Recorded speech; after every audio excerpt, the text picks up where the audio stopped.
Thank you. Sorry, just getting my running order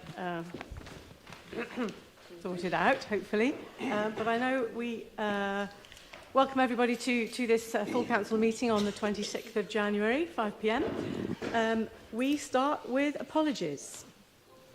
Jonathan, do we have any apologies? Thank you, Lord Mayor. We've received apologies from Councillors Sanderson and Harley, and I know Councillor Yateman will be late.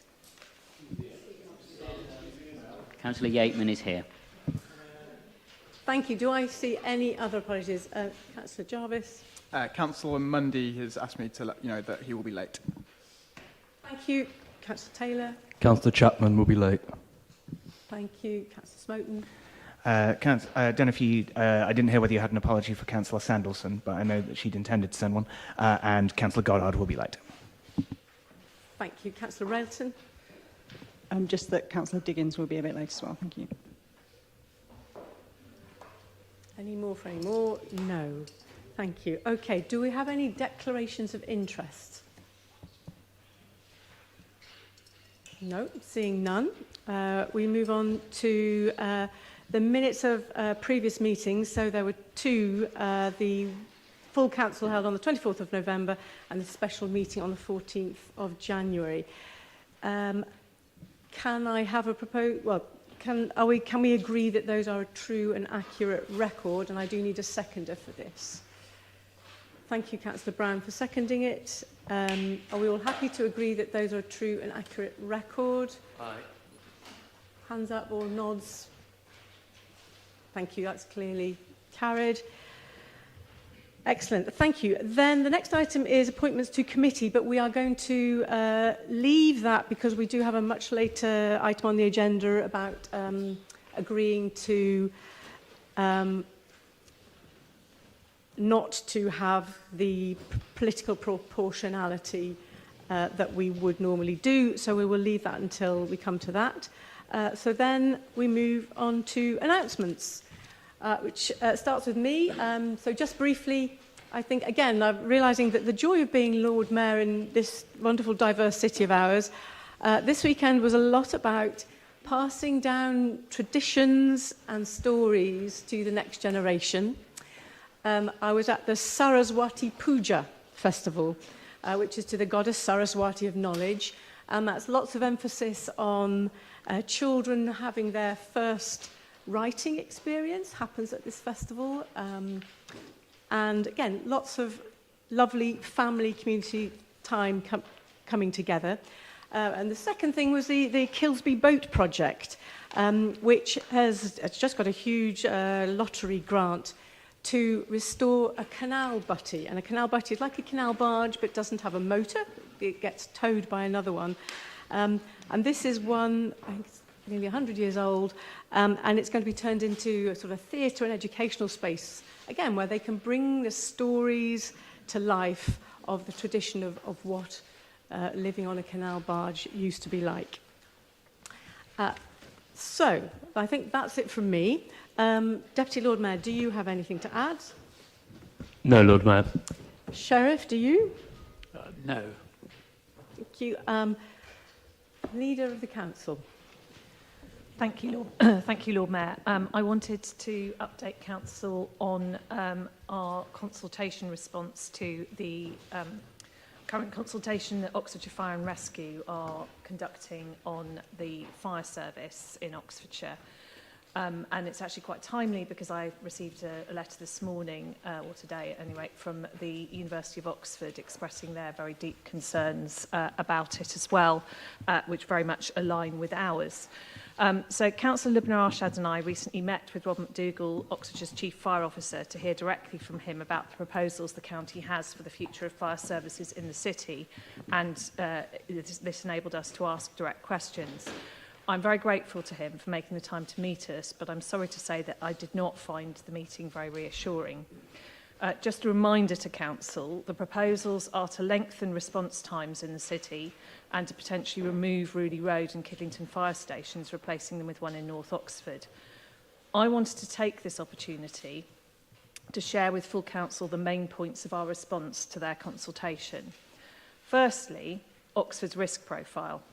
Oxford is significantly different to that of the rest of the county, and its risk profile and its need of fire and rescue services needs to be reflected in the service that is offered. The city has a significant transient population, including of large numbers of students, and contains a concentration of HMOs. The city also has a number of high-rise tower blocks, major hospital sites, and unique World Heritage buildings. Additionally, the growing level of lab space in the city brings its own challenges given the substances and equipment contained within. All of these create additional complexity and access issues that require the current resource within the city being retained and response times kept at their current levels. We consider having a fire station centrally in the city is something that should be retained unless there is evidence that they improve the service offered to the city. That is not the case. The proposals explicitly say that response times will worsen. We also have concerns that the expertise and understanding of these complex buildings will not be shared by crews from surrounding areas. Furthermore, the extensive and busy waterways within the city present a unique risk. There have tragically been a number of deaths associated with our rivers and canal over recent years, both in terms of fires on our canal boats and also deaths in the water. Support for these incidents up until now would have come from Rooley Road and Kidlington. The specialist services for dealing with issues in our waterways comes from Kidlington, and we're concerned at suggestions that some of this expertise could be broken up and spread thinly around the county. And I also want to deal directly with the lack of acknowledgement of the community impact report contained within the consultation. The EQIA, undertaken as part of this work, highlights a number of negative impacts on Oxford's communities, but then fails to mitigate them within the proposals, and they seem to be dismissed altogether on the basis that overall rural areas are getting a fairer outcome, which actually ignores the EQIA altogether. So let me quote directly from the EQIA. The recommendations and considerations for change would create greater parity in emergency response performance across the county, with performance improving in general in rural and lower density urban areas. It is anticipated that this greater parity in response performance, although worsening the service slightly for Oxford's more relatively deprived communities, would offset an existing inequality in emergency response performance and positively support Oxfordshire's rural communities. So in other words, it's fine to sacrifice the more deprived communities in Oxford in favour of more rural, less deprived communities. The EQIA goes on to acknowledge, as of 2019, Oxford remains the most deprived of the 5 Oxfordshire districts. On that basis, any change that results in a poorer emergency response to Oxford City arguably has an overall detrimental impact on those areas of deprivation in Oxford. This ignoring of the impact on deprived communities is exacerbated further as the EQIA also notes that deprivation is a risk factor in fatalities from accidental dwelling fire. The EQIA seems to justify this. Councillor, you'd have to say what your point of order is. This is a speech. This is a substantive speech, not an announcement. I understand that there's no particular rules prevent. No. So I'm updating Council on our response to an important consultation. I would have thought Council would want to hear this. There's no point of order. Do carry on, Councillor Brown. Thank you. This ignoring of the impact on deprived communities is exacerbated further as the EQIA also notes that deprivation is a risk factor in fatalities from accidental dwelling fire. The EQIA seems to justify this negative impact on Oxford's deprived communities by suggesting that other deprived communities across the county will benefit. There is no apparent analysis to support this assertion, as the EQIA also makes it clear that it is generally only rural areas that will benefit from the changes, and the IMD data shows that urban areas of Oxfordshire are relatively more deprived than rural areas, with all 11 of the county's most deprived areas located in urban settings. The EQIA also notes that the proposals will have a disproportionate impact on the non-white British communities in Oxford, justifying this on the basis that ethnicity isn't considered a risk factor regarding accidental dwelling fires. Although on-call recruitment seems to be a large part of the drive for these changes, particularly with the on-call model currently being used across much of the county, it is unclear what work has been undertaken to address this issue. And we also made representations on the consultation itself. As I made clear to the Chief Fire Officer, formal consultation with all major stakeholders is needed on these proposals, and this must include Oxford's education establishments. At the time that we met with Rob McDougall just a week or so ago, this has not yet happened, and Oxford colleges were only just being made aware of this potential threat to their students and were very concerned. As I mentioned earlier, the university have now given a formal response. We also noted that the consultation survey was long, difficult to follow, and leading towards preferred options. Finally, in the context of local government reorganisation, the creation of mayoral strategic authorities and growth plans throughout the county, future needs should be taken into account in the decision-making of the future of Oxfordshire's Fire and Rescue Service. In summary, in our response, we did not support any reduction in the level of resource available in the city or its surround. The unique risk factors in Oxford, outlined in my comments above, mean the current response times and levels of resource need to be maintained or improved, not downgraded. Thank you, Lord Mayor. Thank you. Okay, I'm now going to turn to the Chief Exec, see if she has any announcements. The Chief Finance Officer is not present, and Monitoring Officer. Good. Okay, so moving to item 6, which is public addresses relating... Oh, thank you. Please, City Rector, would you like to say a few words? Thank you so much, Lord Mayor. Good evening, everybody. For those whom I haven't yet seen, Happy New Year. Lovely to be here tonight. Apologies again, I've got to go off to another meeting. Fun fact for this evening, it is the 100th anniversary of the first display of the television by John Logie Baird in 1926. And I caught myself thinking today, well, has the invention of the television been a blessing or a curse? And I came to the somewhat predictable and obvious answer, it all depends what's on it. It all depends what it's used for. And then I thought, well, that's actually quite true of most of our discoveries, inventions, and most of the stuff we do. It all depends what we're using it for. Do we use the TV, do the producers use it to build up or to put down, to encourage or to discourage, etc., etc. As I leave tonight, I shall be thankful for all of you for your efforts to build up and not to put down in our wonderful city. So thank you very much, and apologies for a somewhat trivial anniversary tonight. And Happy New Year again. Thank you very much indeed for that. Okay, so now we are moving on to item 6, which is public addresses relating to matters for decision today. We have 2, and the first one will be appearing now. Welcome to Deborah Glass-Woodin, and you have up to 5 minutes to make your address.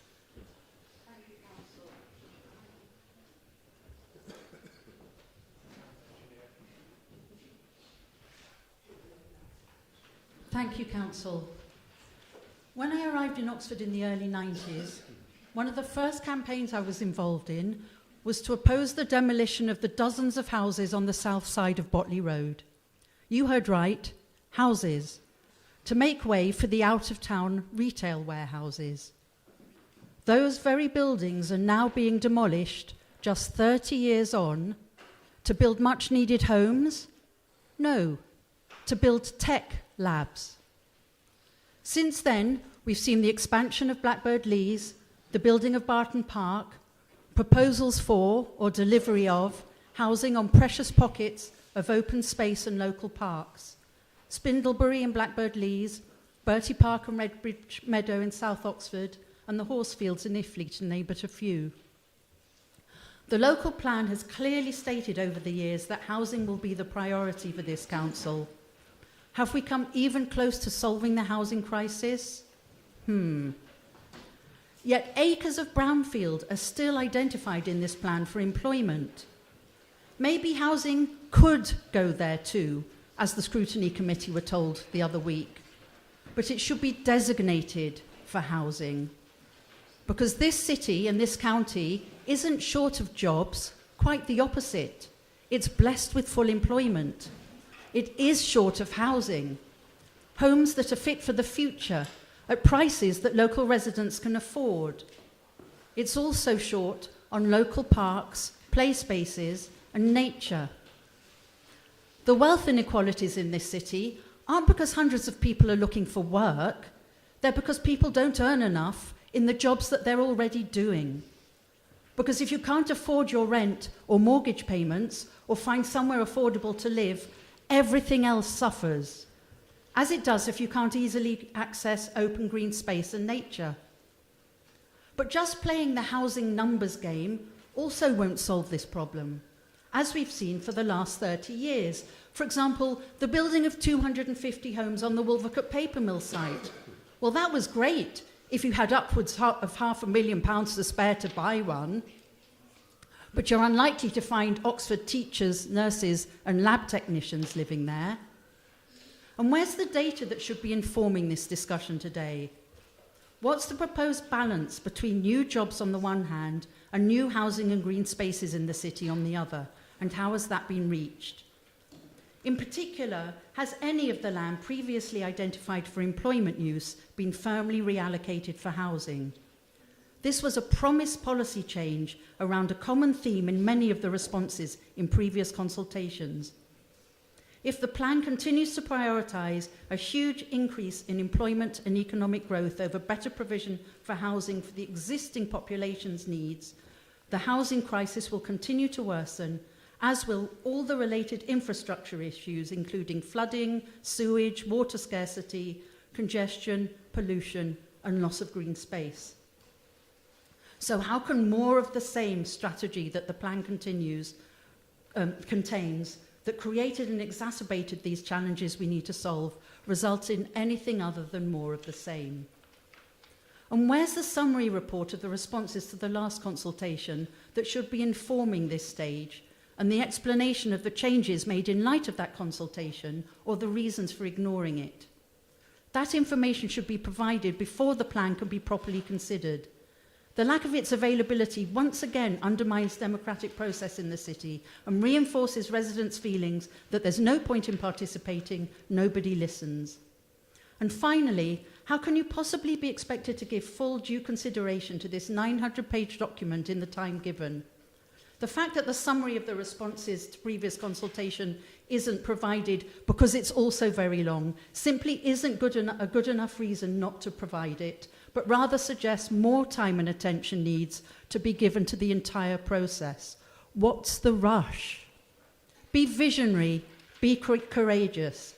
It's in your gift to request more time, and dare I suggest, a different, more democratically generated plan that's genuinely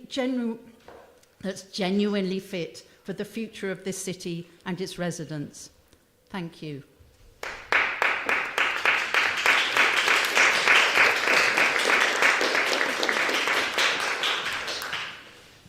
Thank you very much. I think Councillor Hollingsworth is going to respond. Thank you very much. Close enough to the microphone? Yes. A brief response. The draft local plan 2045, which we will be debating later, does not prioritise employment over housing. It does not add a single square metre of a new employment site. All that it does on the employment sites is to ensure that they're, if they're going to be used for employment, that use is intensified, which is in line with what the MPPF says, which we have to be compliant with, and what government guidance says, which we have to follow. The draft local plan sets out in policy E1 the employment strategy for the city, which aims to meet the employment needs while also facilitating the delivery of much needed housing. Both the current 2036 local plan, that's the one that's been enforced since June 2020, and the proposed 2045 local plan, which we'll be debating later, make residential development possible, other planning policies such as a flood zone or something similar permitting, on every single employment site in Oxford, every single one. The 2045 local plan indeed goes further and allows for the complete loss of a greater number of employment sites than the 2036 local plan did. What a local plan cannot do is force the owner of a particular site to remove their office, to remove their factory, to remove their hospital, to remove their university, to remove their college, and build housing instead. But it can make it clear that the option is available to them. And the current local plan and the proposed local plan do exactly that.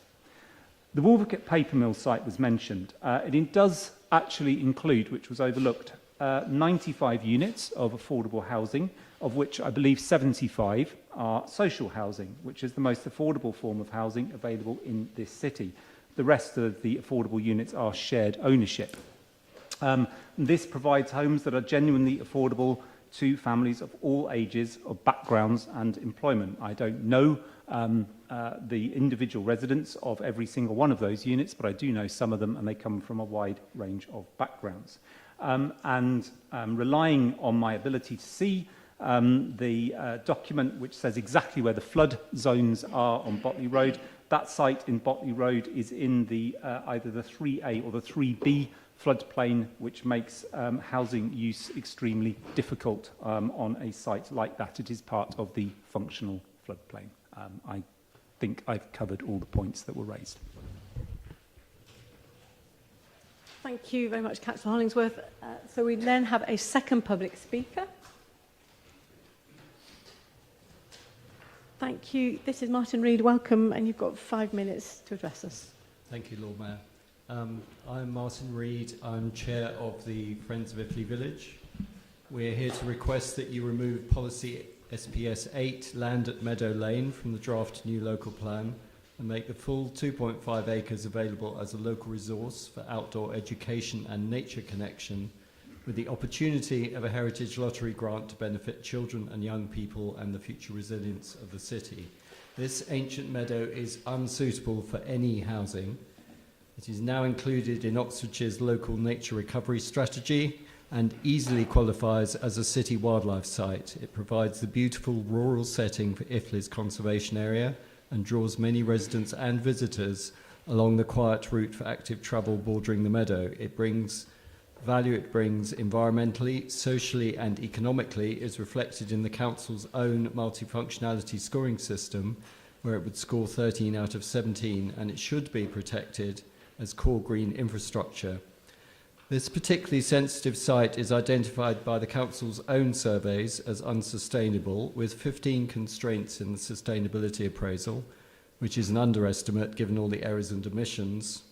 It is the most constrained of any SPS site in this local plan. In particular, the site policy fails to recognise that the meadow itself is an essential part of the rural conservation area, and any building here would cause significant harm to the conservation area and fail to meet the heritage requirements of the NPPF. The reduction in the minimum housing number from 29 to effectively 0 confirms the site is wholly unsuitable for any housing. Keeping SPS 8 risks the soundness of the entire plan. The council needs to get the balance right. The benefits of housing here would be far outweighed by the multiple harms of development on this irreplaceable site. I'd like to hand over to Jenny Cockram. Hi, I'm Jenny. I was born in Iffley and have wonderful memories of childhood.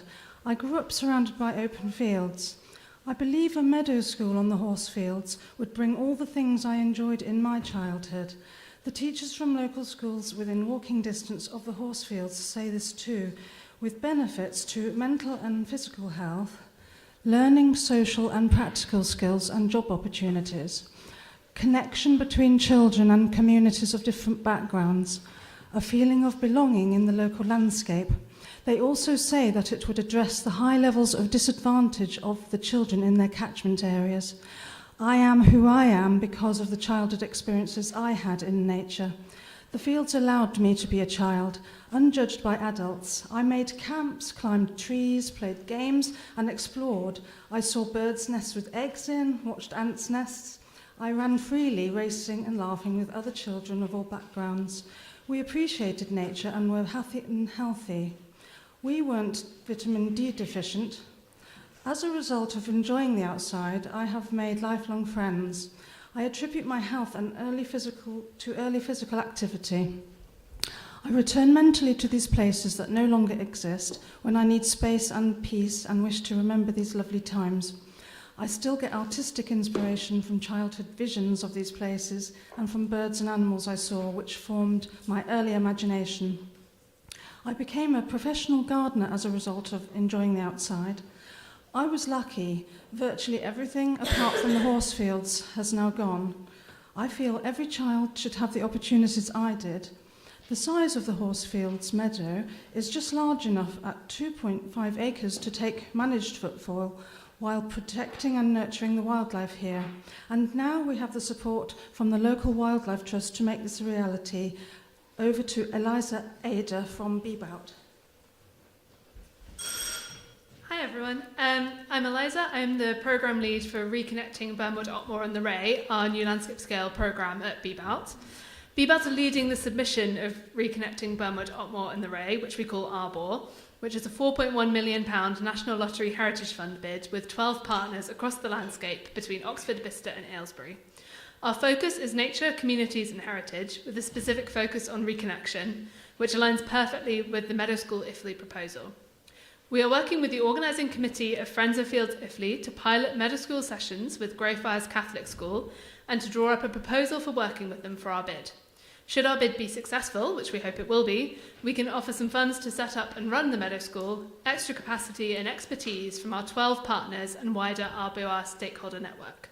We're very excited to be involved in supporting the development of the Meadow School and are confident in Friends of the Fields Iffley's commitment and ability to develop a brilliant community resource that will last long after our 5-year funding is up. Councillors are asked to take the horse fields off the local plan and co-create the Meadow School. Right, well, thank you very much to all three of you. And I think, again, Councillor Hollingsworth has a response. Yes, thank you, Lord Member. What's my time limit? Because I fear I too am about to run into it, and I will try and cut short if I need to. There isn't one. I have read what you were going to say, so I will bear that in mind. First of all, just a brief comment.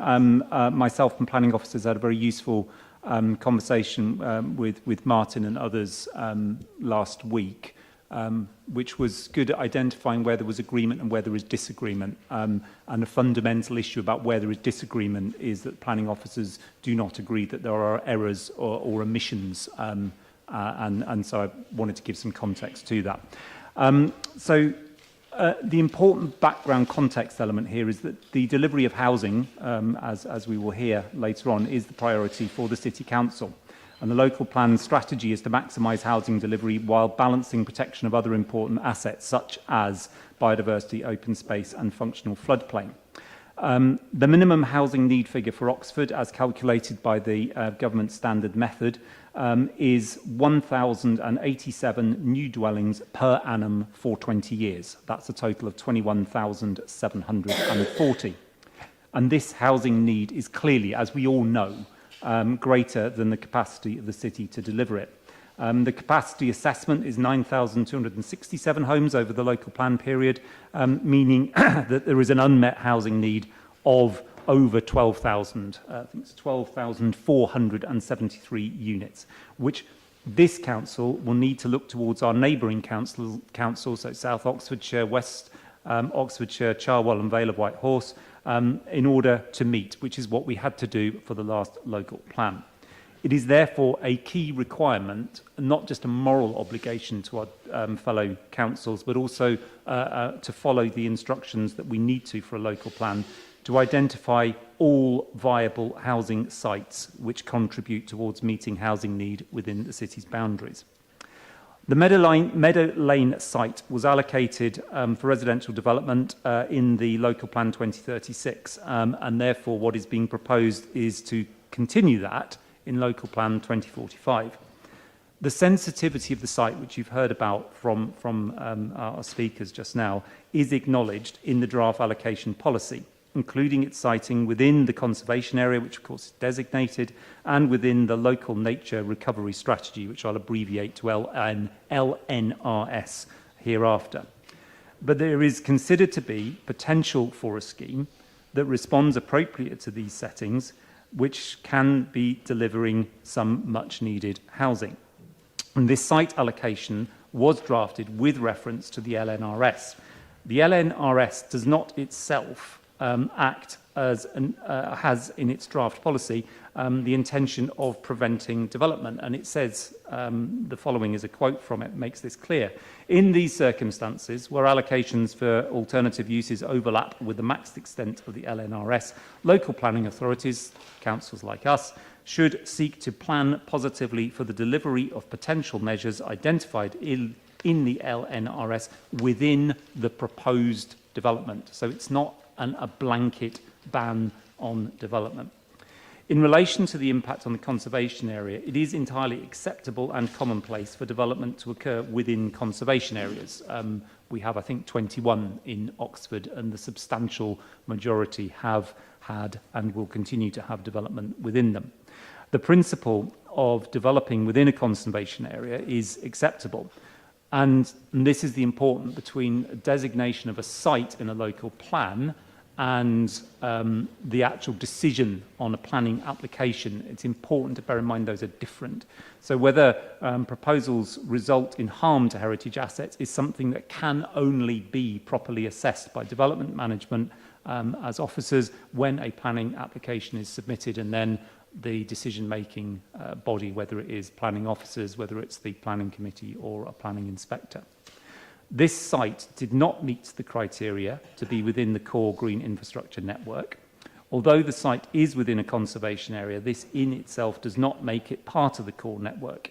It is not currently a designated wildlife site. There is only one small area of the site which is flood risk, and it appears separated from the main green corridor, which is likely to limit its main corridor function. Just to be clear, that is the council's officers' professional view. I appreciate that those addressing us do not agree with it, and it is likely that there will be a debate on it both later today and subsequently.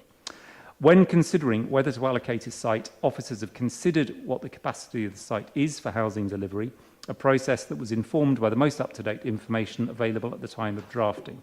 It is clear that the site has sensitivities and biodiversity interests, but there is still potential for a development of the site that responds to this appropriately. Given the current understanding of the wildlife value of the site, the minimum number of dwellings has been removed, as was noted, from the site allocation policy, allowing a free response to the sensitivities of the site.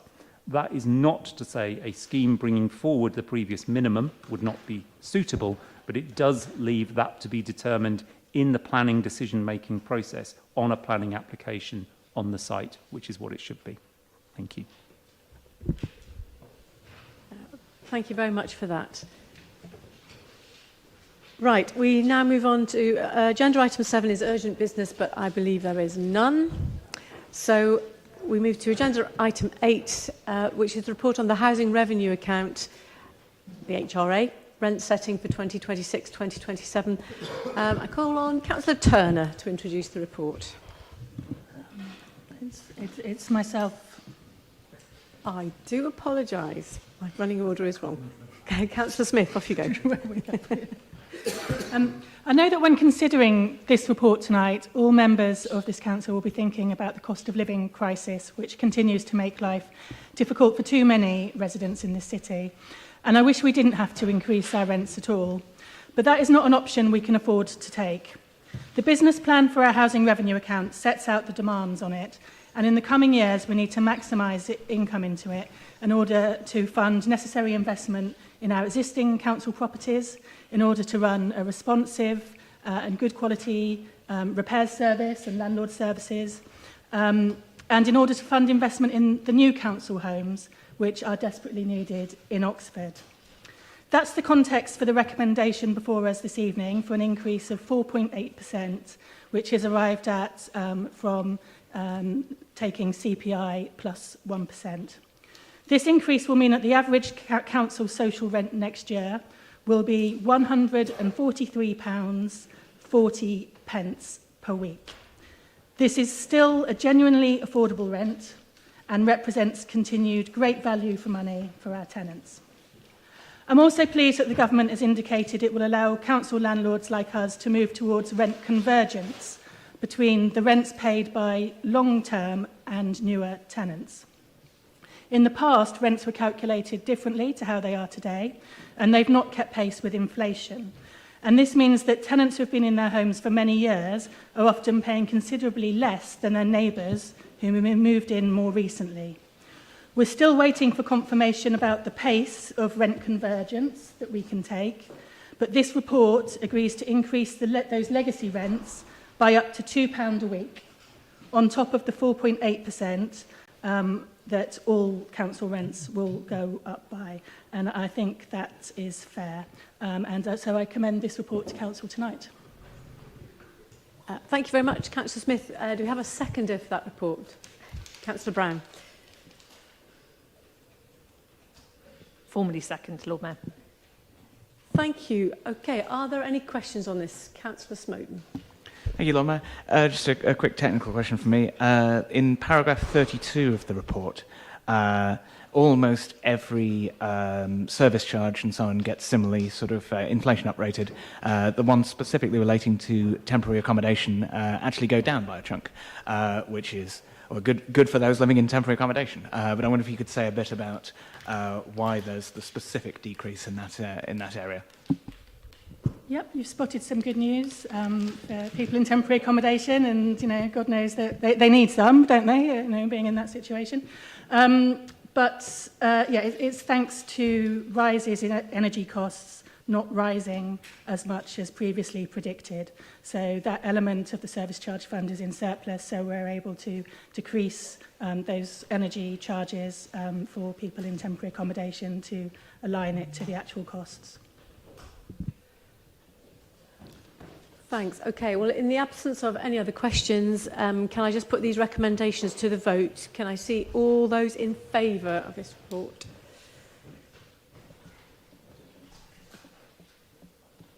Thank you. And any against? Any abstentions? No, that's unanimous. Great. Thank you. Moving on to item number 9, the tenancy strategy and tenancy policy. I'm going to call on Councillor Smith to introduce this report. Thank you.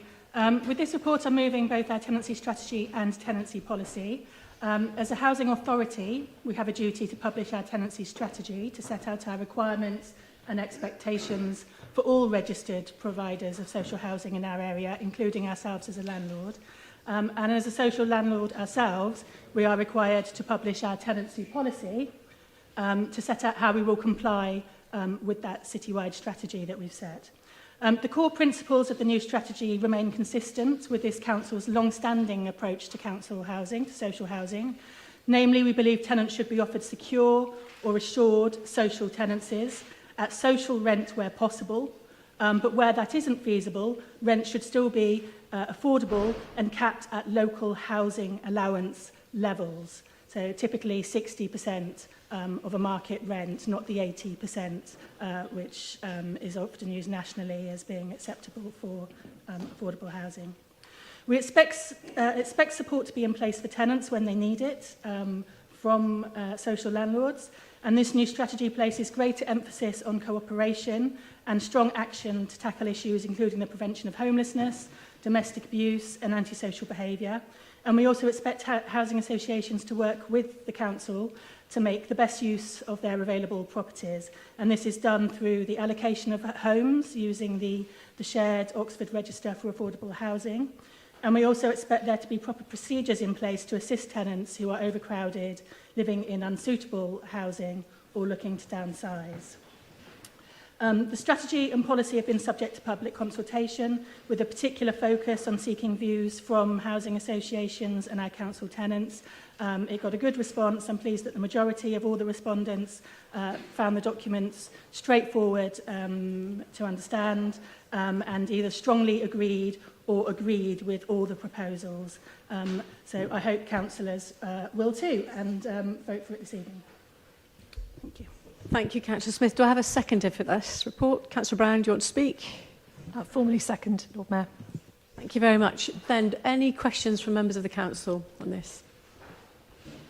Nope. Excellent. Then, one from Councillor Turner. Lord Mayor, it was a comment rather than a question.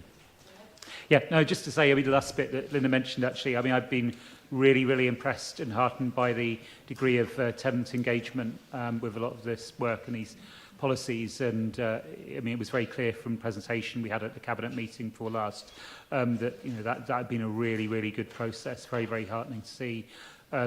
People are giving up their time freely, and I think it's important we acknowledge and thank people for that, as well as thanking Linda and the officers for making that happen. That was what I wanted to say. Thank you. That's a very good point. So, with that, can I see all those in favour of these recommendations? Thank you. Anyone against? No. Anyone abstaining? No. Excellent. Right. Passed unanimously. Thank you. So then we can move straight on to item number 10, resident involvement and engagement strategy. And once again, busy Councillor Smith. Follows on nicely from Councillor Turner's comments. Thank you, Lord Mayor. The term resident here covers our tenants, leaseholders and shared owners. And there is a clear expectation from the regulator of social housing now, set out in their transparency, influence and accountability standard, that we are open with all these groups and treat them with fairness and respect so they can access services, raise concerns, influence decision making and hold us as their landlord to account. This is an area where we have to acknowledge that improvement is required. The extensive consultation, which involved more than 400 residents over a summer roadshow, highlighted the relationship between residents and the council as a landlord needs greater focus. And better resident involvement and engagement came second only to building safety in the top 10 list of priorities for our residents. Our tenant satisfaction survey has also told us that only 64% of tenants feel that the council listens to their views and acts upon them. So this strategy is a total reset of our approach going forward. It recognises the tough new regulatory requirements which we're now operating under and the need to step up our efforts to improve resident engagement and ensure that the residents' voice has a central role in policy development and service delivery from now on. And this will require a variety of meaningful engagement platforms and support for residents. And I'm looking forward to attending the first meeting of our new tenant and leaseholder board next month.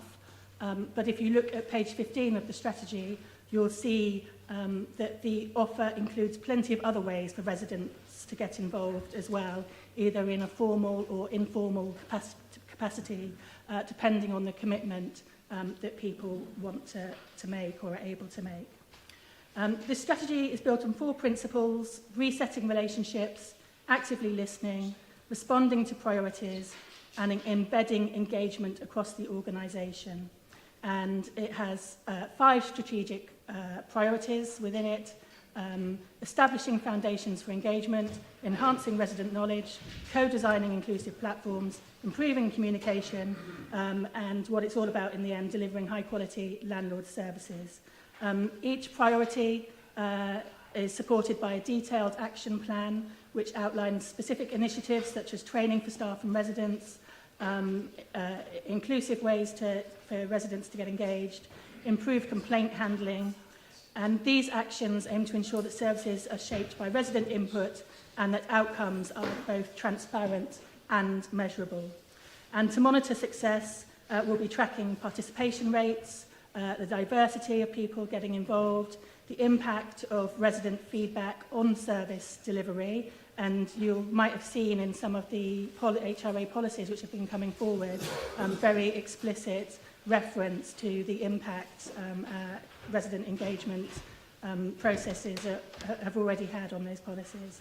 And achievements will be communicated regularly with a focus on building trust, demonstrating improvements in satisfaction and service quality, and we'll be reviewing the strategy annually.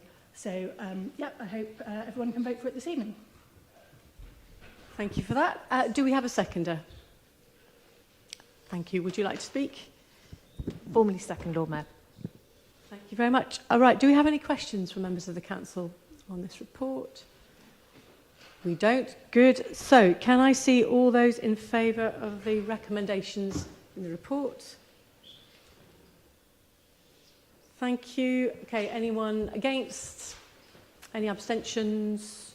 No. Okay, then that is passed unanimously. Thank you very much. So we're now moving to item 11, the proposed submission of the draft Oxford Local Plan This is going to be quite a complicated debate. We are going to start with potentially Councillor Hollingsworth is going to introduce it.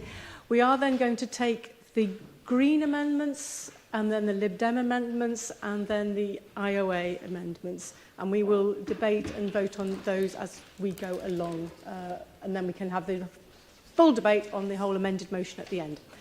So I will call on Councillor Hollingsworth to introduce the report.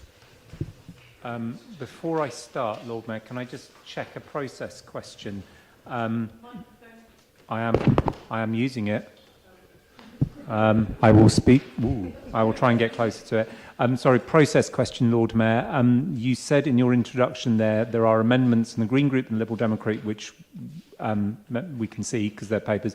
I know there is one agreement from the IOA, which I believe is being put on paper at this point and will be circulated, I hope, while we're debating the other ones. You said in amendments, plural. Is there more than one? I don't think so. Slip of the tongue. I'm not seeing David, so again, there's got two now. So, okay, fine. In which case, I will introduce and look forward to seeing the written version of that, and I get a sense of the content anyway. So, this is, I hope, a short-ish debate on what is a very long document, but one that is very important.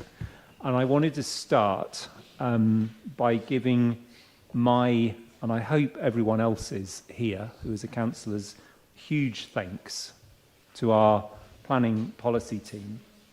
There has been an absolutely monumental effort by the team to produce these documents in very short order, to rewrite them in a way which I think makes them one of the most accessible local plans I've read, and I have read a few.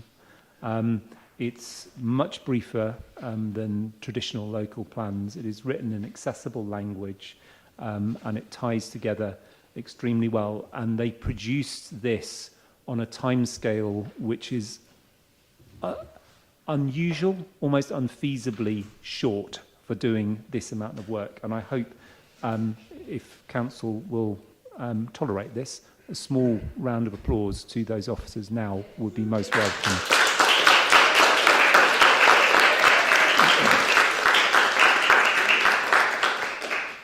Thank you. I shall now briefly introduce the actual document itself, which I'm sure everyone has read. But clearly, as a local plan, we need a local plan. We're under a requirement to have one. Every local planning authority, every council that's a local planning authority, and a few other things which aren't councils, is required to have one.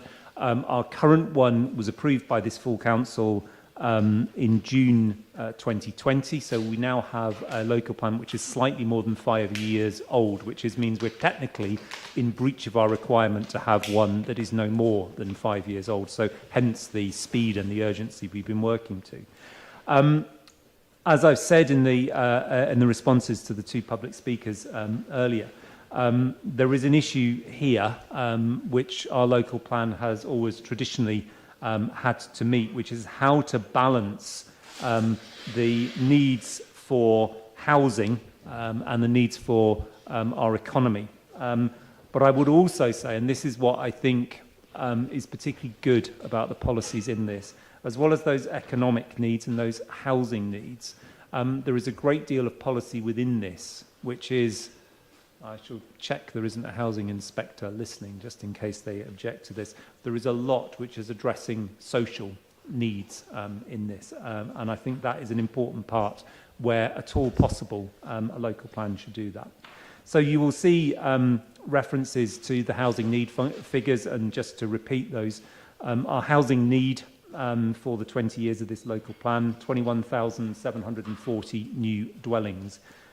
Our capacity is 9,267. Therefore, the unmet need, which we're going to have to look to our neighbouring districts, as we did last time, is 12,473. That is of fundamental importance that we need to enter into that discussion with them. Clearly, it is going to be, to some extent, tense, to some extent, challenging. This is a difficult relationship to manage. Anyone who's aware of the planning process will be aware of that difficulty.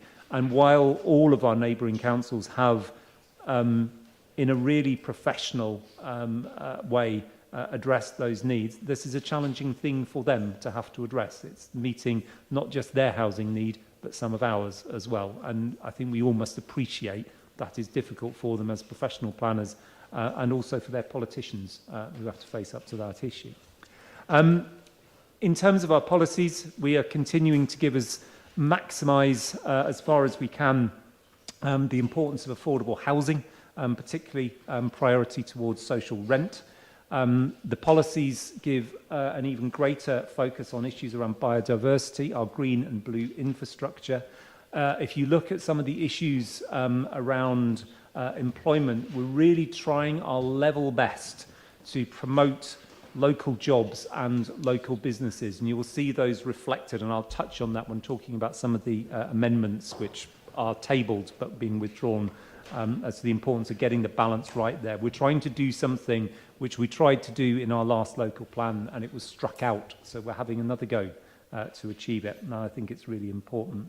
We're also trying to go beyond just affordable housing, which is a crucial importance, but so are affordable workplaces.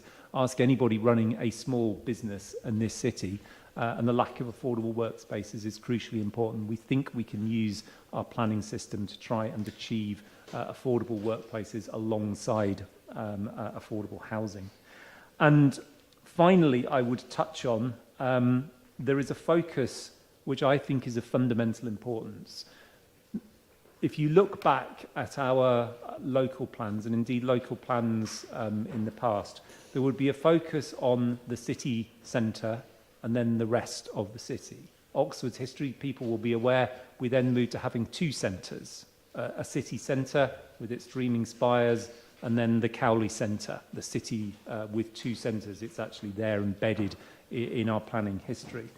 Over the years, we have added our district centres, so Summertown, Headington, and so on and so forth. What we are trying to do with this is to go further, and further than government requirements and the MPPF advice says is required, by making sure we focus in on local centres and neighbourhood centres. I think it sends a fundamentally important message that many of us discovered during 2020 and what happened with COVID, that the places that we live, those neighbourhoods, are walking distances. There are many terms which people use which become internationally controversial. I'm not proposing to use them now, but we can all see with our own communities that we represent as councillors, the communities where we live, the importance of having that closeness of not just homes, but also the places where we can shop, the places where we can enjoy leisure, that we can enjoy community contact with our neighbours, with our friends, with our visitors. And that is in this local plan, and I think is a really fundamentally important part of it. So, turning to the amendments, I wanted to particularly thank Lois, Rosie and Chris, and David, who has appeared rather late in the day, but with his amendment. It's been helpful to know what the amendments are. So what I propose to do is to accept a considerable number. I shall go through them one amendment at a time, or one element of the amendment at a time. I want to accept them because I think they either slightly clarify, give a slightly different, not a different interpretation of the policy, but a slightly different context, which helps to explain it. One could feel whether it's an improvement or slightly worse, depending on your point of view. I don't think that's of any significance and importance. I think what matters is that we're trying to say much the same things in ever so slightly different ways, and I think that's important. So, going through the Green amendments first, because there were more of them, so I started with that list.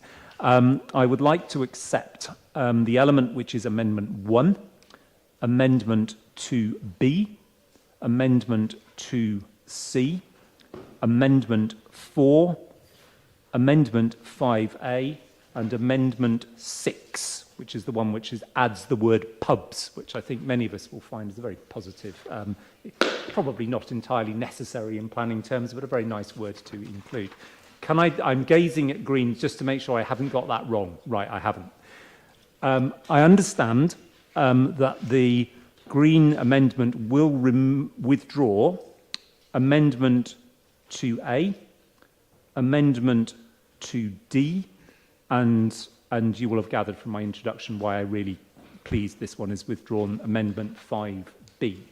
So thank you for that, which I believe leaves us, and I will obviously, when they come to introduce, they will do that, Amendments 3A and 3B to debate. On the Liberal Democrat amendments, there are 3. Yes, please tell me I'm correct on that. And I'm going on numerical order, because I can't remember whether they have numbers or not, but I'll go, I hope, in the correct order. Amendment 1 on the planning, on the parking policy. I'm not going to accept it because I'm not quite clear what the purpose is. But I would say to council, if they could listen to what is moved and then come to a decision on whether they think it is an improvement or it's not to the issues there. I'll touch on it ever so slightly in summary as to the issue. Second amendment was going to be a change to housing policy H6, which I believe has been withdrawn. So no comment from me on that. And then Amendment 3 is a proposal to add an additional line to the site policy. And I can't remember the site policy, but it's the Diamond Place site policy, which is to make sure that the public toilets which are there are reflected in that policy. Both myself and officers think that's an enhancement, and therefore I accept it. On the IOA amendment, is going to propose, I haven't seen the wording, but I think the general gist is that it will propose the removal of the particular site, which we had a public speaker on. I iterated in my response to that why I think that is, it doesn't make a huge difference to the numbers of houses. What it does do is, I think, is it reflects very badly our relationship with our fellow district councillors. It's effectively saying to them, we have unmet housing need, but it's too difficult for us to handle it. It's your problem, and I don't think that's appropriate. I am fully aware, and I'm very aware for the level of and the technical issues that have been raised, that as you would expect with a challenging or contentious site, there will be a part of the planning hearing with a planning inspector which will look at these issues. And it feels to me that that is where allowing the experts to both for and against the inclusion of that site should be able to resolve the issue. I don't feel it's appropriate for us to, because I think it then undermines what our officers will be doing in making a case that we are looking at our housing need in an appropriate way. It will look as if we are not doing it in an appropriate way. So it's not a reflection on the challenging issues that were raised. I quite understand those and why it's been moved, but I do think it sends an inappropriate message. So I would like to signal that I don't accept that amendment. Is that everything that you needed, Lord Mayor, in order to get us to the next stage of debate? I think it is, thank you. Jolly yes. 1 second. Do I have a seconder? You, sort of a formal one, you can speak later. I would be very delighted to formally second the local plan, and I reserve my right to speak. Thank you very much. So, Councillor Jafari Marbini, is this... Yes, what's your hand up for? I had a question as to when a question might be appropriate, not an amendment, but just a question on the text.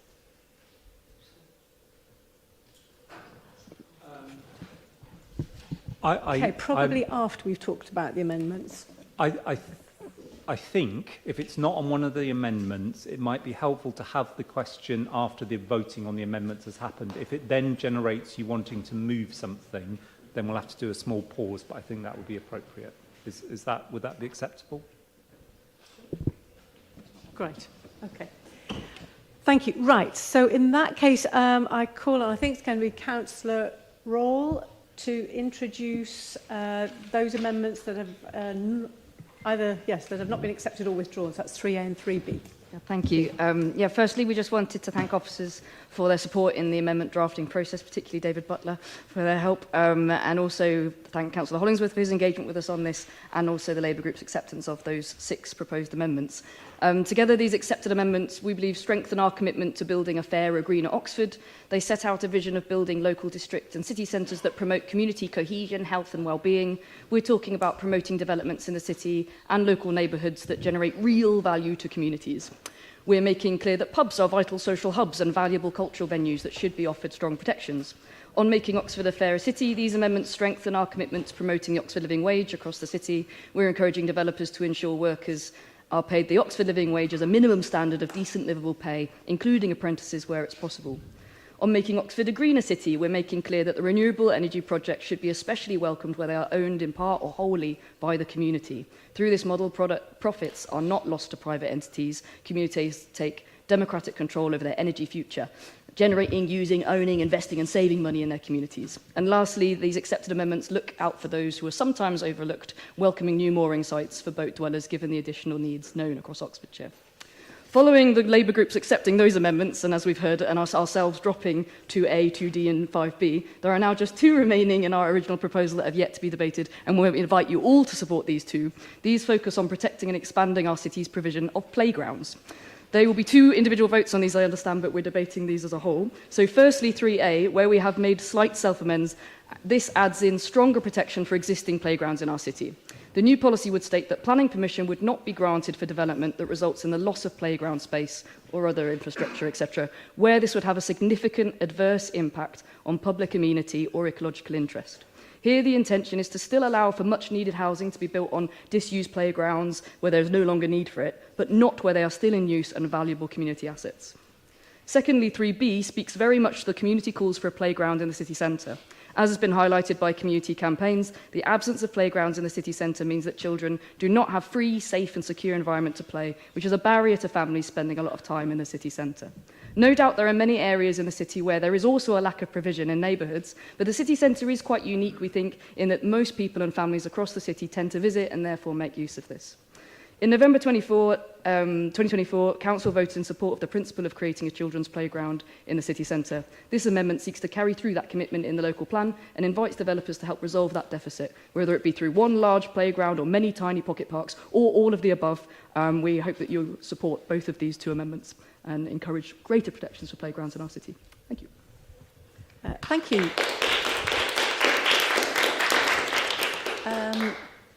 Do we have a seconder? And would you like to speak now or reserve your right? Thank you, Councillor Mudman, to speak later. Right, so I'll open this up to debate, and I will take hands as I see them. Okay, Councillor Smoten. Cool. Thank you very much, Lord Mayor. First of all, let me join in thanking our hard-working planning officers for their valuable time in examining the amendments submitted to Council today. There's a lot of email ink spilled that is not immediately obvious unless you're involved in that process. So many thanks for all of their time and effort there.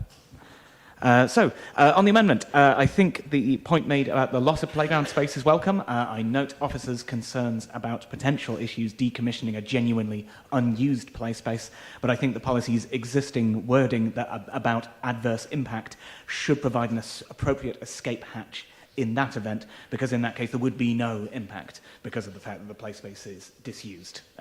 The argument would be readily makeable in that circumstance. I also note that we do see cases at Planning Committee where policies are, technically speaking, violated outright, but nonetheless that the decision the committee comes to is that this is overall beneficial, despite technical non-compliance in certain respects. So I don't think there should be too much of a problem there.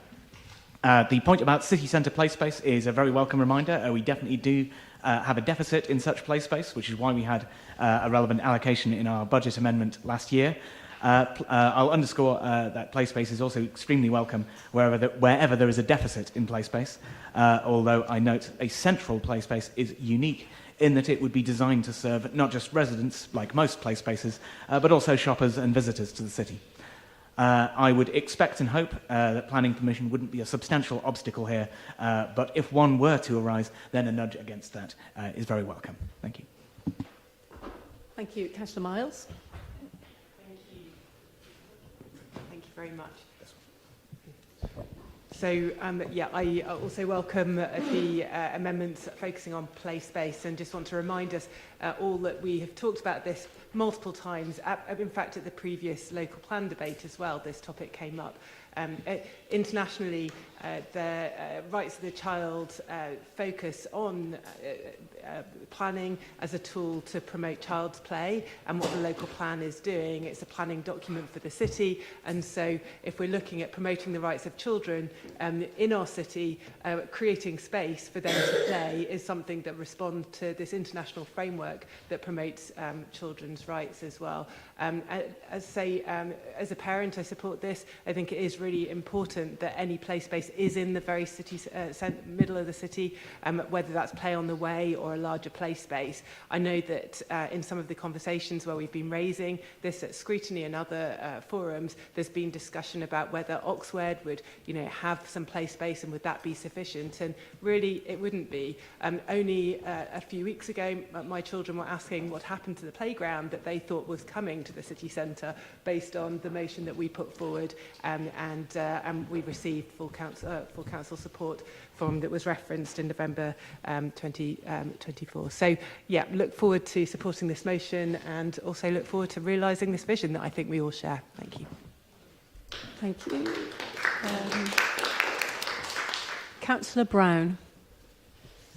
Yes, I'd like to speak on Amendment 3A, and I do have some concerns about this because as a councillor with the ward which has an awful lot of play spaces, many of which are now disused and many of which are bordering on being disused, I would be really concerned if some of the really good work that we've been able to do over a number of years in terms of building very much needed affordable homes in some of those playground spaces were to be prevented by this amendment, which I fear it might be. They have been a source, many of these playgrounds, of antisocial behaviour, serious antisocial behaviour in a number of cases over many years, and actually local residents really welcome they're being turned into housing sites where they can see good use being made of the space, whereas previously they were being used for all sorts of nefarious purposes. And that remains a significant issue, unfortunately, in large parts of our city. Where big estates were built in the past, pretty much every corner of every close had a very small or sometimes actually quite large play area. Over time, they have not been used in the way that was originally intended. So I understand the purpose of this amendment. I just feel it might have unintended consequences to our ability to actually make areas really livable for people and to build much needed affordable homes. So I will not be supporting this amendment. Thank you. Councillor Jafari Marbini. I'll be supporting this amendment largely because I do think that in this cost of living crisis, there's a real issue of finding affordable things to do with families and with young people. I do think playgrounds can also be designed much more innovatively so that slightly older children can skate parks, etc. There are things that can be done so that older children also have some activities to do. People in Blackburn, Leeds and Northfield Brook often say that there's nothing affordable to do in the city centre. They often don't come into town. I do think that having spaces where things can be done that you don't have to pay for, I'm sure would be very welcome. So I'd be supporting this amendment. Thank you.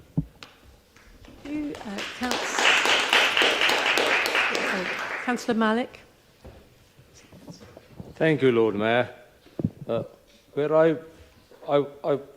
to my surprise, I wouldn't say that very easily. I agree the concern Councillor Brown has just raised. I mean, I'm obviously missing something here, and I'm probably getting older in my life, but I brought up three young children where I used to take them to local park where we lived. And this city, once time when I was sitting on this side, we had this strategy to have done the reorganization of the parks, and where we created so many parks, which now by the Regal, which is in Iffley Field now, and then you got a brand new in the ward I represent. But am I missing something? I mean, city centre, would you take your little child nowadays, maybe nowadays the modern parents do. Well, let's go to city centre, I'll take you to a children play area.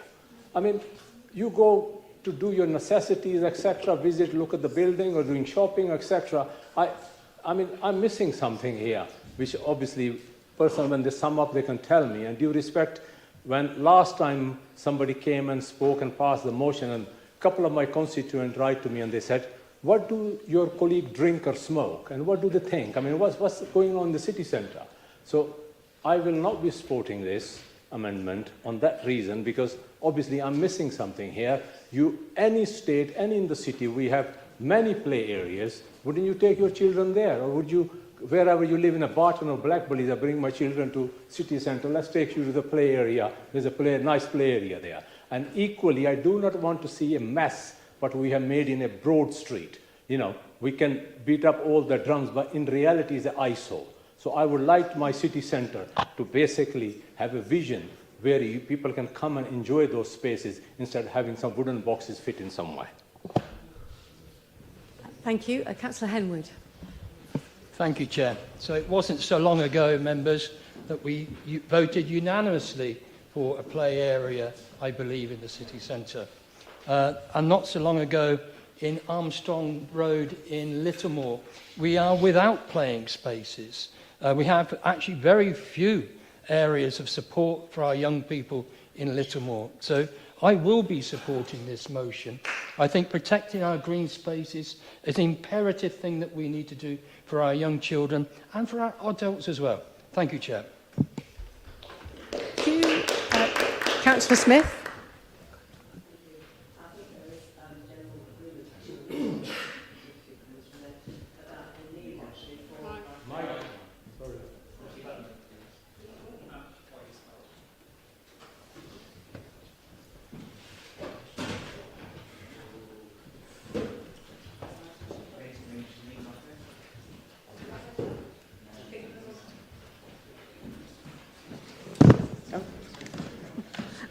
Right. Okay. Gosh. Thank you for that.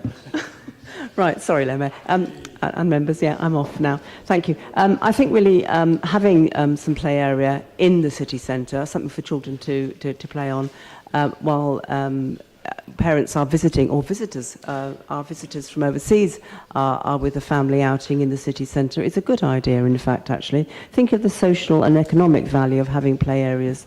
That's important as well, too. I do agree, actually, with David with regard to play areas nearer homes as well, too, residents. That's important.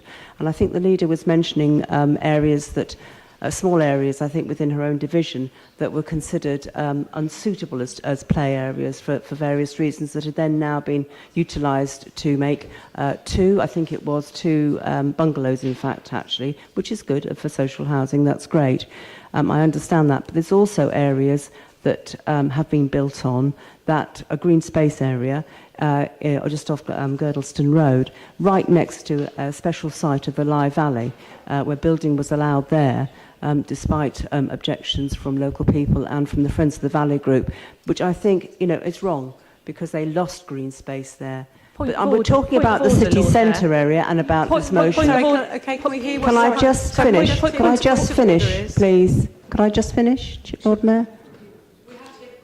We have to hear the point of order. Sorry. Right, okay. Sorry. Point of order, I just need to correct that, but that was not a play space, it was an old garage site. That's not a point of order, so please carry on. Right, Smith. thank you. I can point to the space on a map for the councillor if she would like. Thank you. Thank you, Lord Mayor. I'll just finish by saying I do support this amendment to this evening and will be supporting it because I do believe it's important, actually, for children and families who are either visitors or residents supporting the economic side of the city centre. Thank you. Thank you. Councillor Mundy. Thank you very much. Yeah, I think it's a point well made about ensuring that we don't simply say, well, we need a playground space in the city centre and that all other parts of the city are replete with play spaces. So, obviously, that's not to say that at all, but we are definitely deprived of play space here in the city centre, and I think it's easy to forget that because of how much green space here is controlled by the colleges. I think it's always worth pointing that out, because there's, as much as it's welcome to obviously have the beautiful park at University Parks, but it's not a, you know, it's not a play space for children in the main. There's certainly no play equipment there, and it's not a public provision in as much as it being solely for the use of members of the public. So the other point I wanted to raise was that it's easy to sort of speak for children and speak about play spaces in the context of speaking for children without obviously any of us being children. And I think sometimes we sort of forget what it's like. I mean, you don't just take a child to the city centre and say, we're shopping for the next 3 hours, and they think, yeah, that's great. I'm just going to accept that, and I'm not going to demand to go and play or do something completely different than walk around TK Maxx or whatever. Other shops are available, obviously. So, you know, the really important point is that, you know, play spaces are for our children to enjoy, you know, and their enjoyment of those spaces does not happen at the timescales that we really set for those people. So, thank you. Thank you. Councillor Taylor? Before I was on this council, the council voted unanimously in favour of City Centre Playground, but I would have voted in favour of that motion anyway. But my problem with Amendment 3B isn't that it would provide for a City Centre Playground, it's that it sort of only talks about the city centre. I mean, in the report, the officers even said that the council will in particular welcome proposals for a play space within the city centre, or, I mean, you could have instead said the city centre especially has a deficit of high-quality accessible playgrounds. And so I think my problem with the two amendments are that they talk about the entirety of the council area all as one, when in reality I think different areas have different needs. And so I'm going to be opposed to both of the amendments, unfortunately. Although, I mean, I totally understand why you put them forward, but on that reasoning I'm going to oppose both of the amendments. Thank you. Councillor Ottino? Yeah, I just wanted to echo some of the comments that Councillor Brown made, that there are many parts of the city where there are playgrounds that have now become areas where there's just huge amounts of antisocial behaviour, and there are potentially other areas where that might be about to happen. I can think of Councillor Malik in Westfield Close. You've got a playground that causes a lot of problems, no play equipment there, and I can think in Councillor Remal in Lye Valley, several places like that.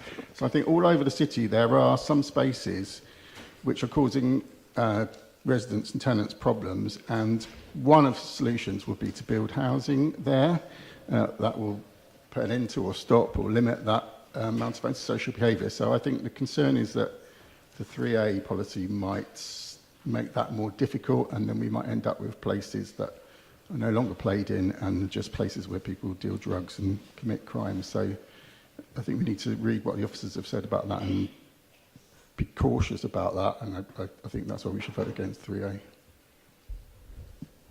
Thank you. Councillor Hunt? I think it's commendable to talk about children needing to play in the city centre. I think one of my longest conversations as a city councillor has been about the need for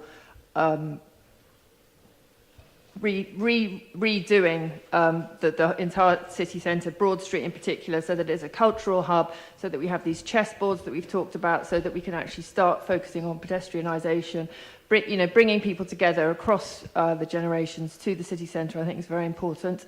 And talking about the city centre playground is one way that flags what's actually needed on Broad Street, which is this complete overhaul and redoing of the entire area. Thanks.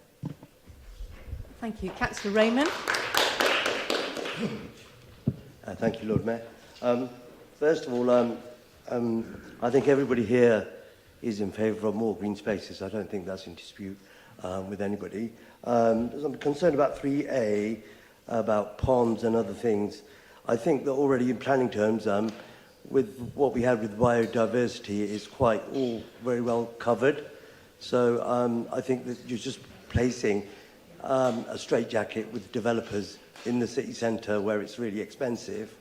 And we have lots of amenity spaces already in the city centre. I mean, the Westgate provides staff, other shops and places buy stuff. So I think that actually most of the stuff that you're concerned about is already covered in planning terms as already, and that this just makes it difficult for developers to build in the city centre where it's really expensive. And we should be concentrating On providing green spaces where they're more feasible, I take the point that Councillor Mundy said that children want to play when they want to play and we shouldn't dictate to them when they should play, but I think that if adults are responsible and organise themselves a little bit, I'm sure that they could come up with a family arrangement that would work. Thank you. Councillor Morris. Thank you, Lord Mayor. I'll try and be very brief. Just to respond to Councillor Brown and Councillor Attino's concerns around antisocial behaviour and crime, I think the real problem with this opposition to the amendment is that those terms of antisocial behaviour are very nebulously defined, and they can apply to a wide range of often very middle-class sensibilities around what sorts of behaviour are deemed to be permissible or not. And we know there is a very strong evidence base for the benefits of play spaces for children's learning, development, physical and mental health. And I think we should be making this policy decision on the basis of evidence rather than spurious concerns about deviant behaviour. Right, thank you. Drug dealing and people having sex. I think we now are left with, if there's no one else wants to speak, can you speak in this one? Sorry, I assume I respond, but do I do the responding now or after? You can respond to the amendment, but do we need to let Councillor Mudman give her... You can have a point of order. What's your point of order? There seems to be quite a lot of, whenever something is said that Labour benchers seem to dislike, they seem to just say the answer out loud. Is it possible to go through the chair, please? Is it possible to go through the chair? Okay, which rule in the Constitution do you feel that's breaking? Going through the chair for comments, because there's been quite a lot of comments when, sorry, Councillor over there was speaking. Good point. Just Thank you very much. Please make all comments through the chair. So now we are at, I think, does Councillor Mudman can sum up on her amendment before the proposer gets to reply? Is that the right order, then? Alex Nunez.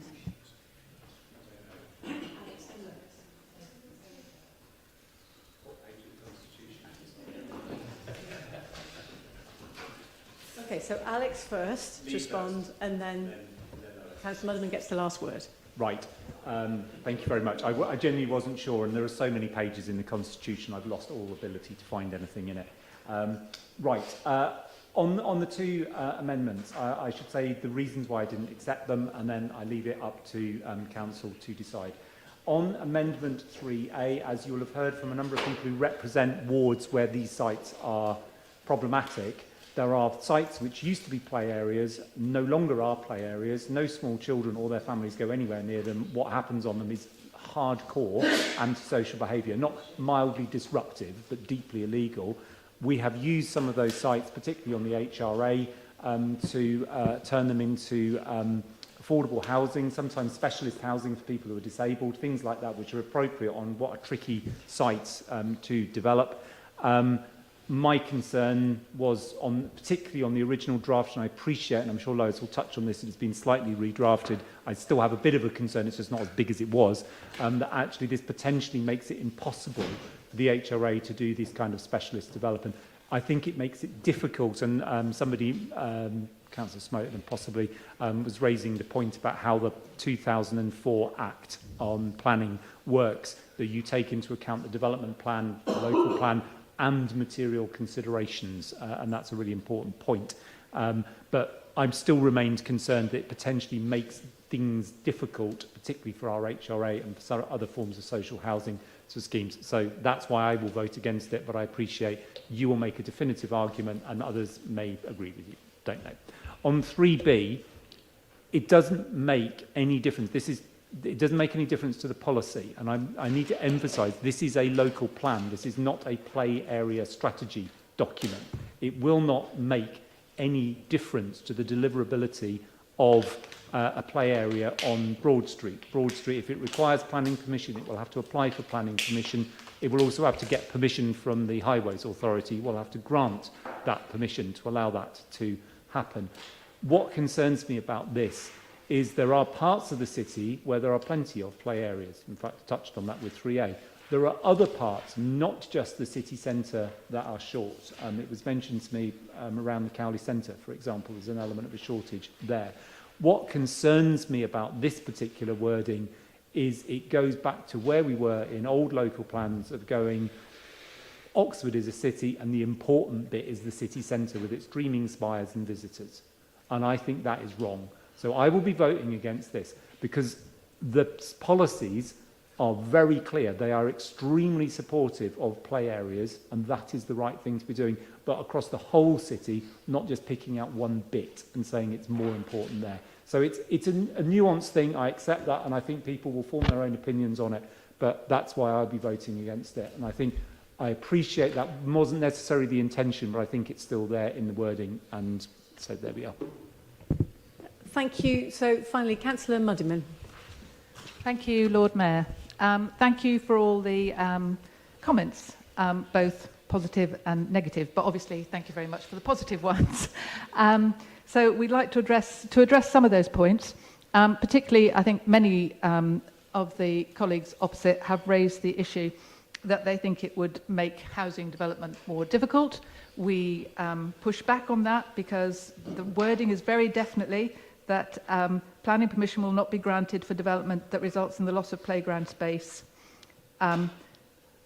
or other green infrastructure, if that were to have a significant adverse impact upon public amenity or ecological interest. So we think that that gives you, that phrase at the end of this clause, gives you the get-out clause to say where you think it would not have an impact on public amenity, i.e. it's a rubbish old play area that is not being used or it's full of drug dealers, then planning permission would be granted. So we feel that we've covered that and that is in. And obviously we share your desire for more affordable housing, and we definitely wouldn't want to do something that we thought would stop that. Sarge. So firstly, just I don't smoke and I only drink a little, so just to put that in. And I certainly didn't write this when I was under the influence of anything, okay? So I'd just like to point that out. But I do think you are missing a point, and I think Ed, Councillor Mundy raised that, and clearly it's probably as long for you as me, maybe, that you were last in town with small children. But the point of, one of the points of the city centre policy is that very often you're in town with small children and it is hard to entertain them when you've got a lot of shopping to do. And certainly one of the things I saw on a recent visit to Copenhagen was really, really well thought out, lots and lots of very small, little tiny park areas in really sensible places where parents have to wait, like near bus stops, like outside the library, where it just makes life easier for parents. So yes, I wasn't on the influence, and yes, I do think you have missed the point. David, yes, thank you for your support. Councillor Mundy, yes, as I've said, thank you. And I think as probably the person with the youngest child in the in the chamber, I think this is particularly, obviously, very, very relevant to you. James, I think we've, Councillor Taylor, I think your issue was similar to Councillor Brown's, and I think I've covered that. I would particularly like to point out on the city centre part of this policy 3B that we are not saying, as Councillor Hollingsworth possibly suggested, that we think the city centre is more important, that it's more important to have play centres here. That is not what we mean, and that we do not think that is what the policy says. But we do think there is a need in the city centre because there is so little. And as other councillors have said, if you look down from above on a map of the city, there are so many green spaces that are not accessible to the general public, that are only accessible to colleges and to the students. So we do feel a particular need in the city. That is not to say we think there is not a need or that it is more important than the need in other communities and other areas. Councillor Hunt, thank you for your support. And Councillor Raymond, I think you were mixing up the two policies, or you suggested the bit about hedges and ponds, but actually that's already there. We didn't add that. That bit is already there. Our amendment does not alter that, okay? Our amendment is just about the other things. Okay, I think I've responded to everything, so I urge you to vote for our amendment. I understand we're going to be voting for it in two parts. on 3A and then on 3B. Thank you. Okay, thank you. Okay, so we are now going to vote on these two amendments separately. The first one, which is 3A, about the preventing the net loss of playground space. Okay, so can I see all those in favour of this amendment?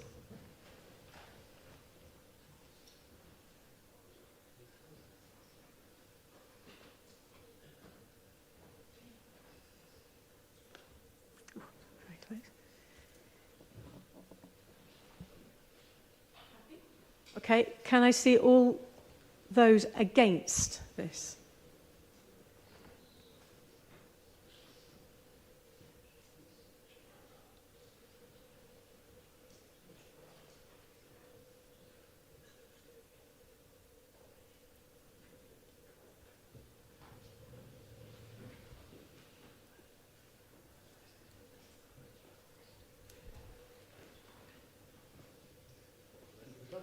Okay, all right. Okay. And thank you. Put your hands down. Do we have any abstentions? Thank you. Okay.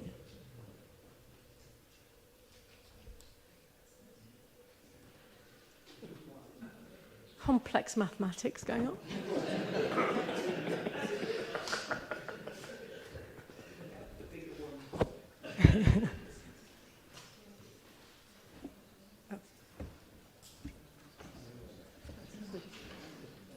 Okay, the result is 20 voted for this and 22 voted against, with one abstention. So that amendment falls.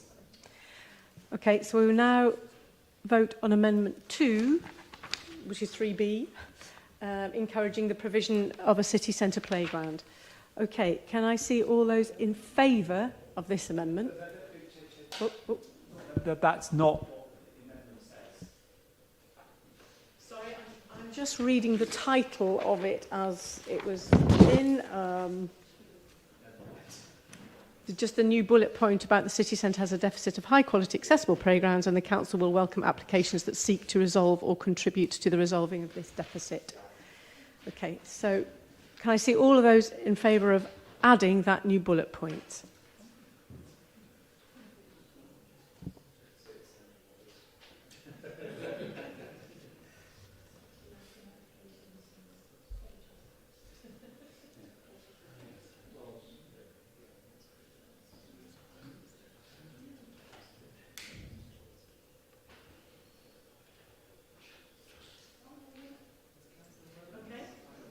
Thank you. Hands down. And now all those against that.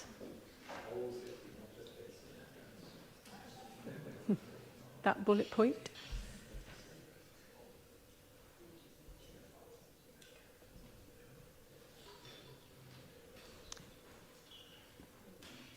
And any abstentions?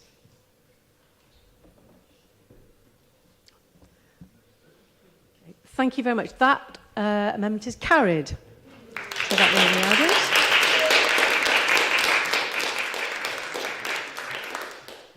Right, so we now move on to the amendments from the Liberal Democrat Party, which I believe are going to be proposed. I've got Councillor Miles here, is that right? No, she looks terrified. No, sorry. I think there's actually a blank space in the agenda. I've written something. I don't believe Catherine's got words in front of her, so if you don't mind, I'll propose.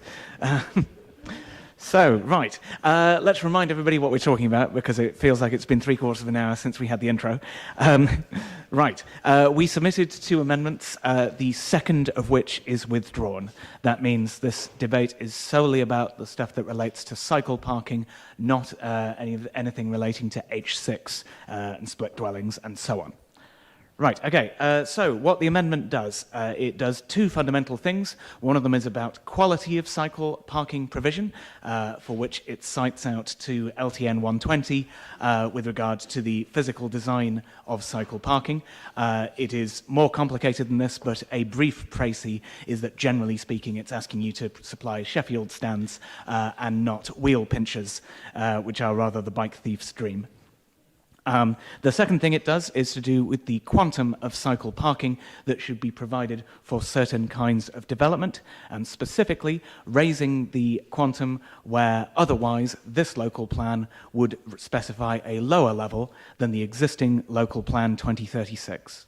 There are 4 categories where it would definitely or could do that, those being C1 hotels, junior schools, senior schools, and other educational establishments. I'll stress again that this is restoring the existing level as it stands in Local Plan 2036 for all of those categories. So firstly, I would contend, and I hope we'd all agree, that the actual requirement for cycle parking at all those classes of development has not fallen relative to when Local Plan 2036 was examined, which I believe was 2018 or 2019, before my time anyway. Secondly, I would note, I acknowledge Officer's point that this differs then from the minima that are set out by the County Council.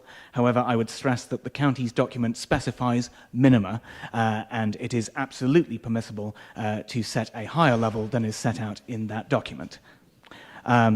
I also acknowledge Officer's point that this requires us to be able to evidence the levels that are proposed.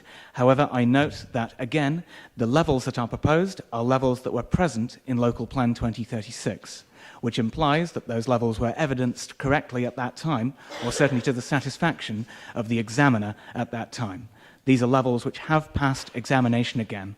So whilst I acknowledge it's easier just to cite out to the county's document, we definitely have shown that we can show that these are reasonable levels. And I think on the face of it are wholly reasonable levels when you look at the actual use of cycle parking in schools in Oxford, where that cycle parking is certainly, in my experience as a school governor, really very well used. And I should hope that it would continue to be so. So that's what we're trying to do, cycle parking standards in terms of quantity and in terms of quality. I hope you'd all please support the amendment. Thank you. So seconding that, I have Councillor Foulweather down. He also looks confused rather than terrified, but do we have a second? You can do it formally and speak later. Thank you. In that case, I'll open this up to the floor for debate. Any comments from members of the council? Councillor Henwood. Thank you. Thank you for bringing this forward. I think cycle parking is an important element of the city's infrastructure. Strategically, what I would like to see is cycle parking very near bus stops. That way you're connecting the city in a network where people can cycle to a bus stop, take a longer journey, return, and then cycle home. So I would like to see that incorporated in a wider strategy for Oxford, along with parking at major sites, including community centres, for example, as well. So I do welcome this, and I will be supporting. Thank you. Anybody else? Councillor Smith. Thank you. I would like to support this amendment. The Vale of White Horse District Council area has had a similar policy of putting bike stands near bus stops. In fact, I was instrumental in putting that forward, in fact, many years ago. It does work. It's joined up travel.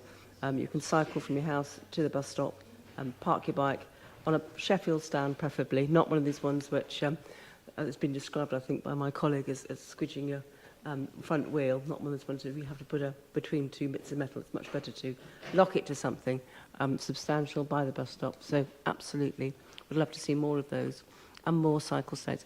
And also cycle parking for cargo bikes too, please. Right, anyone else before I go to Councillor Hollingsworth? Councillor Miles?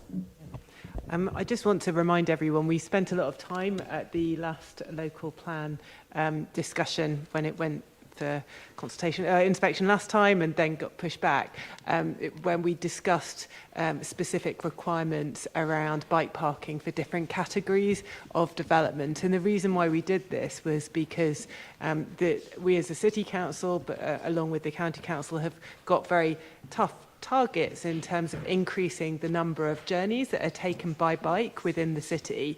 And I think what's really important is that we ensure that the pressure is put on or the responsibility is put on developers to provide this, rather than retrospectively trying to install cycle parking to meet these demand from residents and visitors at a later date. It took a very long time to retrospectively get additional cycle parking put in Summertown, and so I know how hard and how long that can be to just get a very small amount of cycle parking retrospectively put in. So ensuring developers have to actually put in adequate cycle parking at the time of the development, I think is really important. It's our responsibility as a council to set that framework for them. Thank you. Thank you. Councillor Malik. Thank you very much. Yeah, I am all up for cycle parking, but I have a question. Probably maybe Councillor Hollingsworth can answer it. I mean, before we vote in. I mean, what just Councillor Henwood said about having the cycle parking next to the bus stops, I'm just picturing St. Alders just outside here. And if you put that in the local plan, and then tomorrow somebody turn up, this is in your local plan, I want a cycle parking just out there. It's just, there are bus stops next to each other. People can hardly stand there. So I don't know where we're going to park the bikes there. So as long as it means a broader in the city, you require the cycle parking, I will offer it. But if that means putting the bus stop in there, and then every bus stop, people are waiting to get on the bus, and where are you going to park the bike? So that is a question, actually, more than anything. I don't know who can answer that. Go, Councillor Raymond, before we come back to Councillor Hollingsworth. Councillor Raymond. Thank you, Lord Mayor. Yeah, I think I might be missing something on this one. So at the moment, the plan as proposed says it will follow the county standards, and I'm assuming they've done a lot of work on it, as it says. The numbers that the proposed amendment said, maybe Councillor Hollingsworth will be able to answer that question, is where those numbers have come from, and is there any justification behind them? So I'll be happy to hear, hopeful to hear the answer to that question. Thank you. Thank you for that. Okay, I'm not seeing any more hands, so I'm going to hand over to Alex to reply before we go to Councillor Farweather to sum up. Right. I think that's me summing up, isn't it? I think it's Councillor Smoten who's summing up, I believe. Anyway, we'll come to that in a minute. Right, so two or three things just to pick up on. I'll try and answer the questions if I possibly can.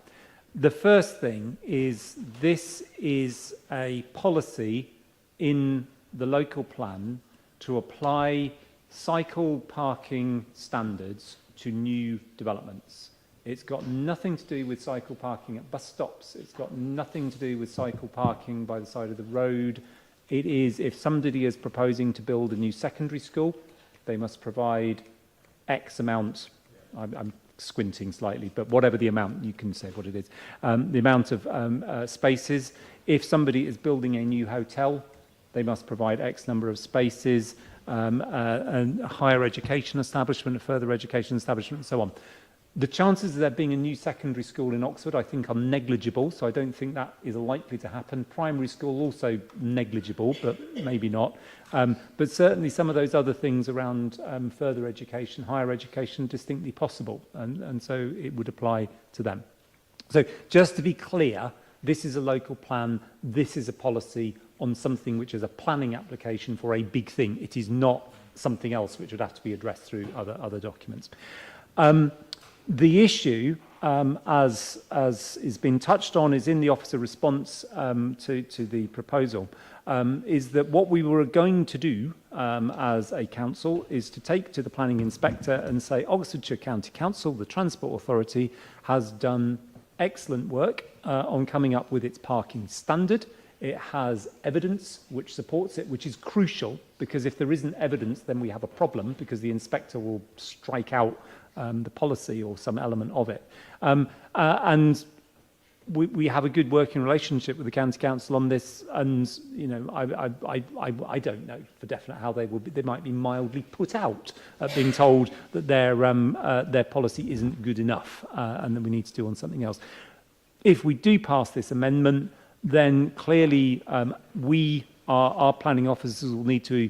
We can't just dig out the evidence from the 2036 plan. We'll have to generate new evidence. So there will be a work resource implication. They will need to go and do the work in order to generate it. one hopes that it will then support these figures, as opposed to, it's slightly odd to arrive at the answer but then go out and seek the evidence afterwards, but there we are, that's where we are. And if it isn't forthcoming, then potentially the County Council might say at the planning hearing, could you rely on our evidence and our policy, because we actually went through that and it's more reliable. I understand the rationale for using the 2036 figures. Equally, I understand the rationale of using the evidence which backs up Oxfordshire County Council's policy.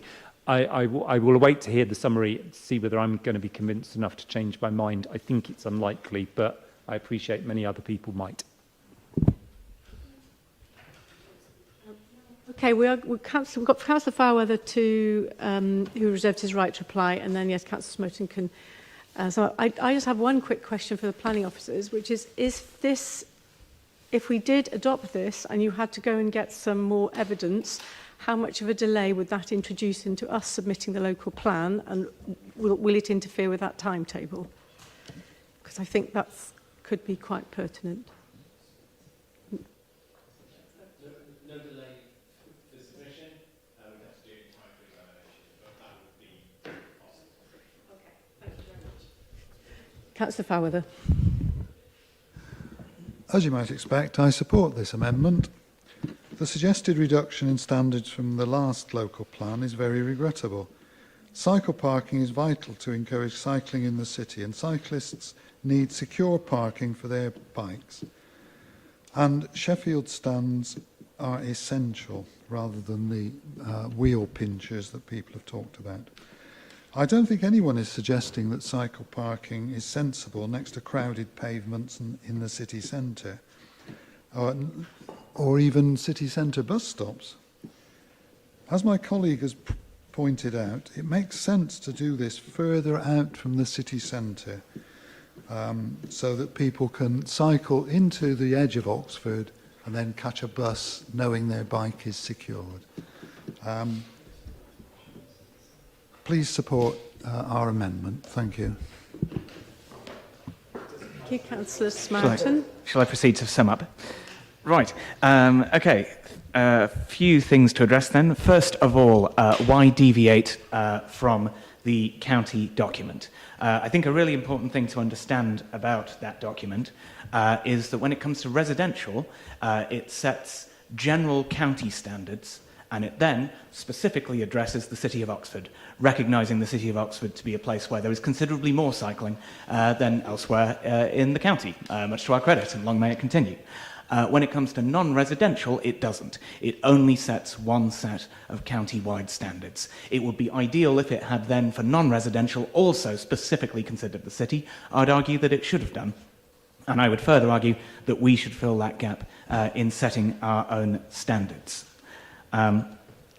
Secondly, I'll address the point that was raised about it being fairly unlikely that we're going to see a planning application to build a whole new secondary school. That is absolutely the case. However, it would not seem beyond the realm of possibility to see an application to reallocate land within an existing secondary school, and you'd then want to consider is it or is it not permissible to build over some of the space which is currently cycle parking, or how much ought to be provided in the remodelled land layout of that school. And similarly, you might see an expansion of an existing site of some sort or another, were that to be necessary, especially when you consider that there's growth likely to be happening in the near future towards the edge of the city, and some of whom it would not be surprising to find attending schools within the boundary of Oxford City.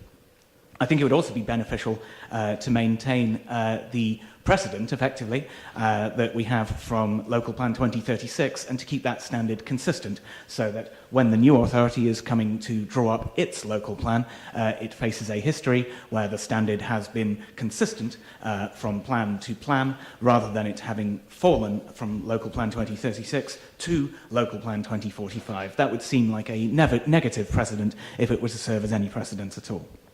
Finally, bus stops and so on.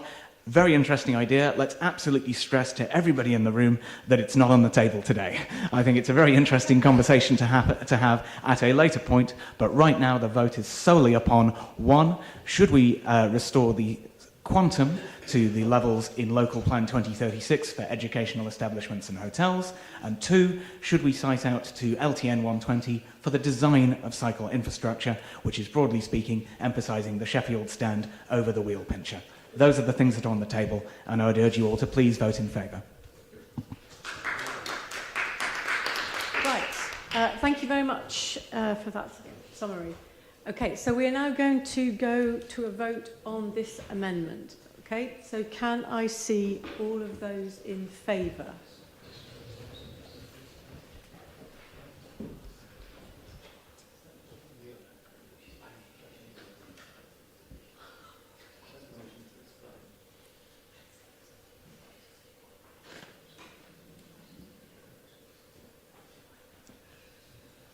Okay, thank you. And can I see all of those against?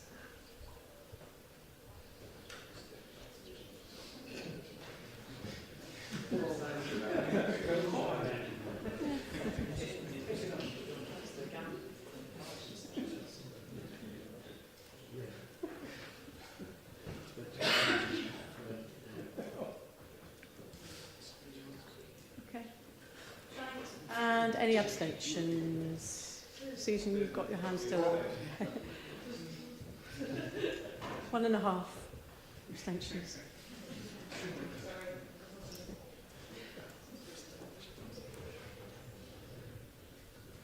Okay. Just waiting for confirmation, but... Yep.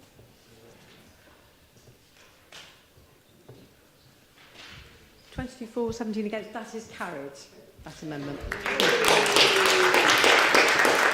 Right. Which... Councillor Hollingsworth? I missed something out in my introduction, which I think I need to include. I apologise. Nothing to do with either the amendment nor about David's amendment. I think that's going to be touched on. There is in the papers a reference to a scrutiny recommendation. I did bring that up. It's on page... I can't remember what page is this. It's page 25 out of 78 into the agenda supplement, and it is headed Scrutiny Recommendation on Local Centres, and it's got a small map associated with it. This is a map that illustrates the point that I made verbally at Cabinet. So it's just to confirm that that scrutiny recommendation will be taken into account, and the chair of the scrutiny, I hope, follows that. I think you were there when I said it. But this is just to show that it's a change from the drafted policy. We just couldn't incorporate it into the text that was included in the papers for full council, and I should have mentioned it, and apologies to officers and to the chair of scrutiny. Okay, thank you for clarifying that extra addition. Right, so is this a point of order, Councillor Taylor? Yeah, point of order. We're getting closer and closer to the IOA amendment, and I've still not seen it. Can the officers please hand it around? This is just where I was coming to, actually. So there is a matter which, due to the late submission of that amendment, needs some consideration by the monitoring officer. Okay, so we need to have a break. We were going to need to have a break for about 15 minutes for that. Anyway, I suggest that since it is just about 7, we actually take a half-an-hour break now so everyone can get some food and a drink, and we will come back in half an hour. Okay, we'll see you at 7:30. Would you like? Well, tell you what, at 7:30, so that's 35 minutes. Okay. All right. See you all at 7:30.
Right.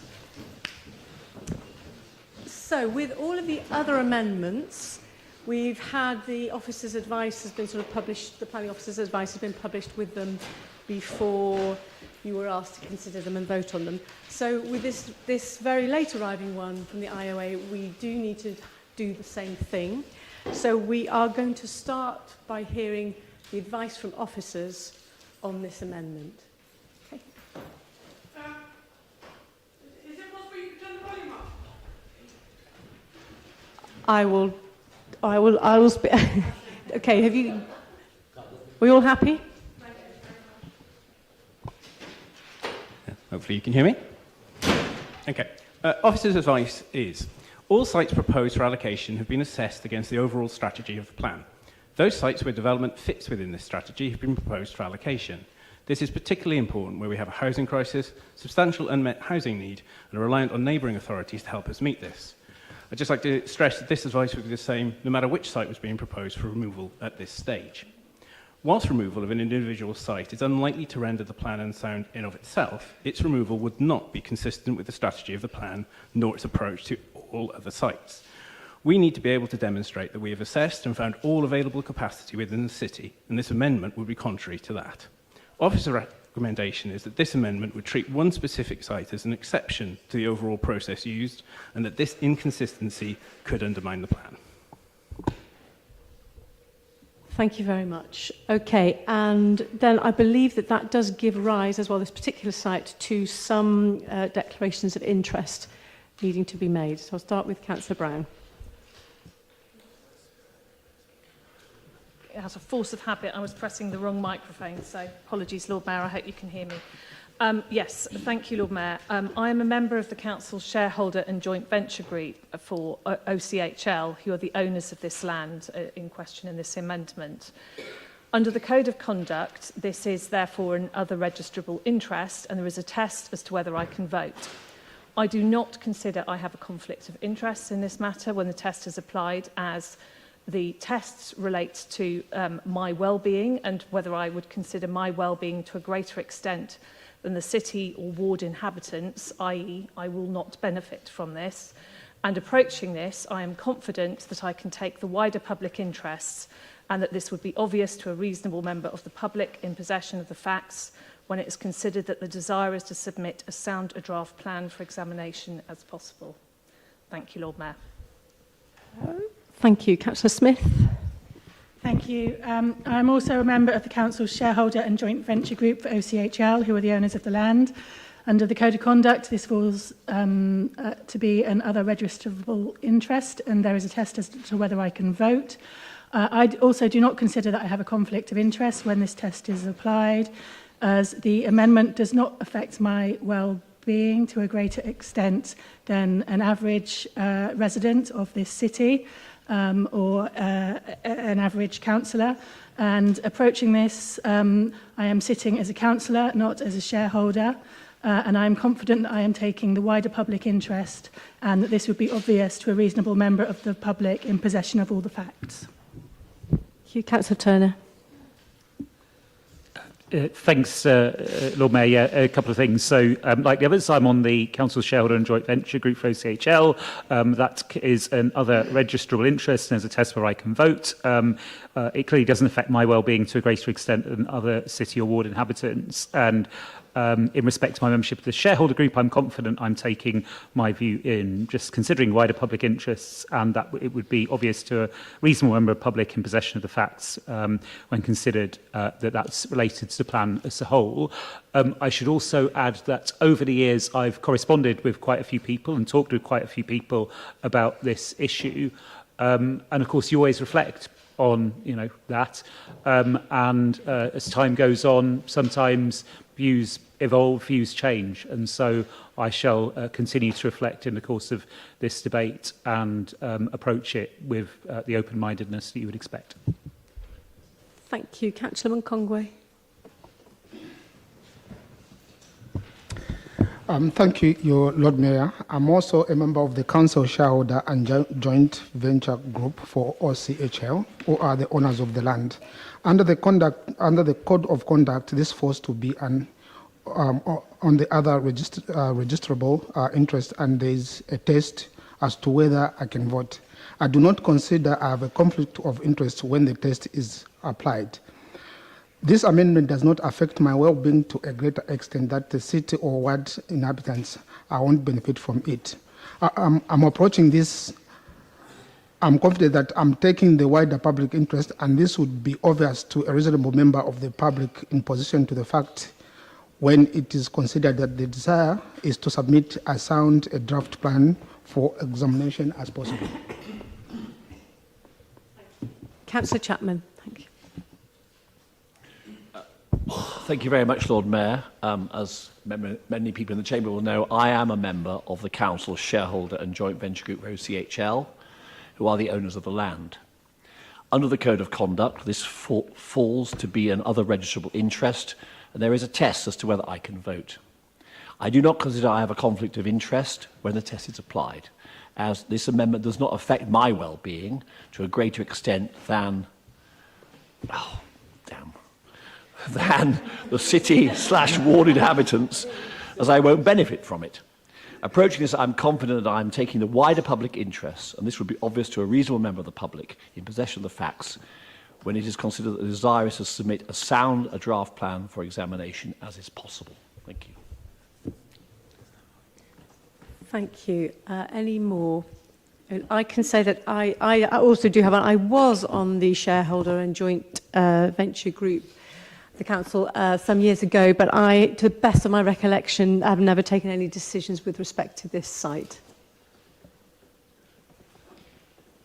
Councillor Hollingsworth? Yes, I am not a shareholder and have not been a shareholder with this responsibility for some time. I was, of course, a shareholder when the current landowner acquired the site, though I discovered after they'd acquired it, so I had no part in the decision. I am coming to this debate purely as the Cabinet Member for Planning. I both have an open mind to the decision, but I have entire indifference as to the ownership of this site and indeed every other site that is in this local plan. And that is something which we should all have. Should we be taking into account that we will vote to exclude a site or include a site on the basis of its ownership, we should not be taking part in this decision. Right. Councillor Brown. Yes. Has the officer advice been actually circulated to all members? Because I think it needs to be. Yeah. Sorry. No, that's. Yes. Could everyone confirm you've had? So that's not everything that David read out. So I think it would be helpful if that could be circulated to all members, if possible, because I think there's a great deal more advice there than is on this piece of paper, which was just an initial response. Thank you. 1 second.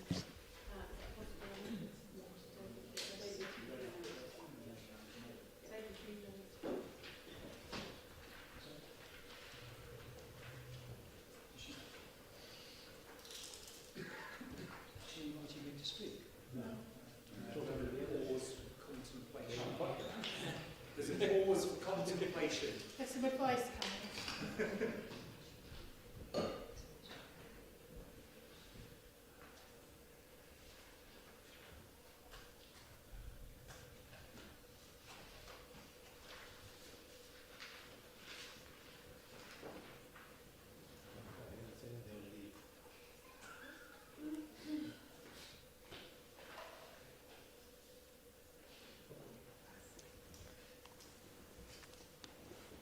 Small prize for the first person who reports that it's arrived in their email inbox.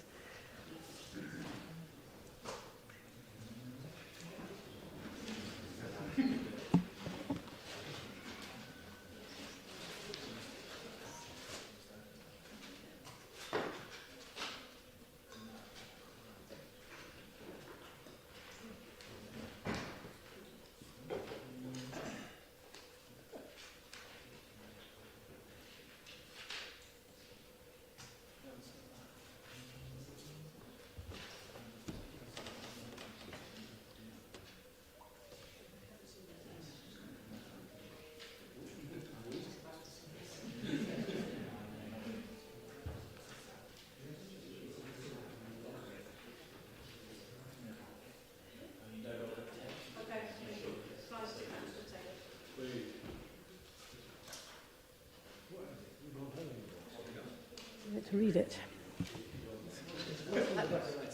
I'm going to give you, we're just going to give you all sort of 2 minutes to read and digest that advice.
Okay, are we ready to go on? Yep. Yep, okay, thumbs up all round. Thank you. Right, in that case, Councillor Henwood, would you like to introduce your amendment? Thank you, Lord Mayor. I'd like to say thank you for the Friends of Iffley Village for all the presentations today. They're very welcome, and thank you everybody for the respect and to Councillor Hollingsworth's responses. I just refer to Councillor Hollingsworth's response, which I think was very interesting. He mentioned the word viable. Is the site viable? Well, clearly there's been a planning application in the past, and it was the Environment Agency that actually refused this application. They were against it. I can't see it happening in the future either. Is it viable? I don't think so. And what are the Friends of Iffley Village doing with this piece of land at the moment?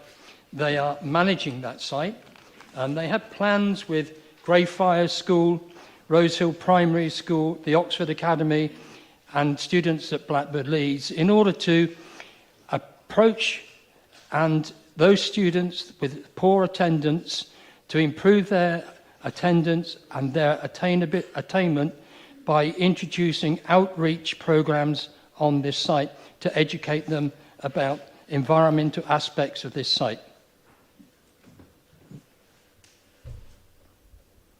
Sorry, is that a point of order? It's not a declaration of interest, but I should flag that I work at the Oxford Academy, but I have no idea about any of this, and I don't get to make the decisions. So, yeah, that's fine.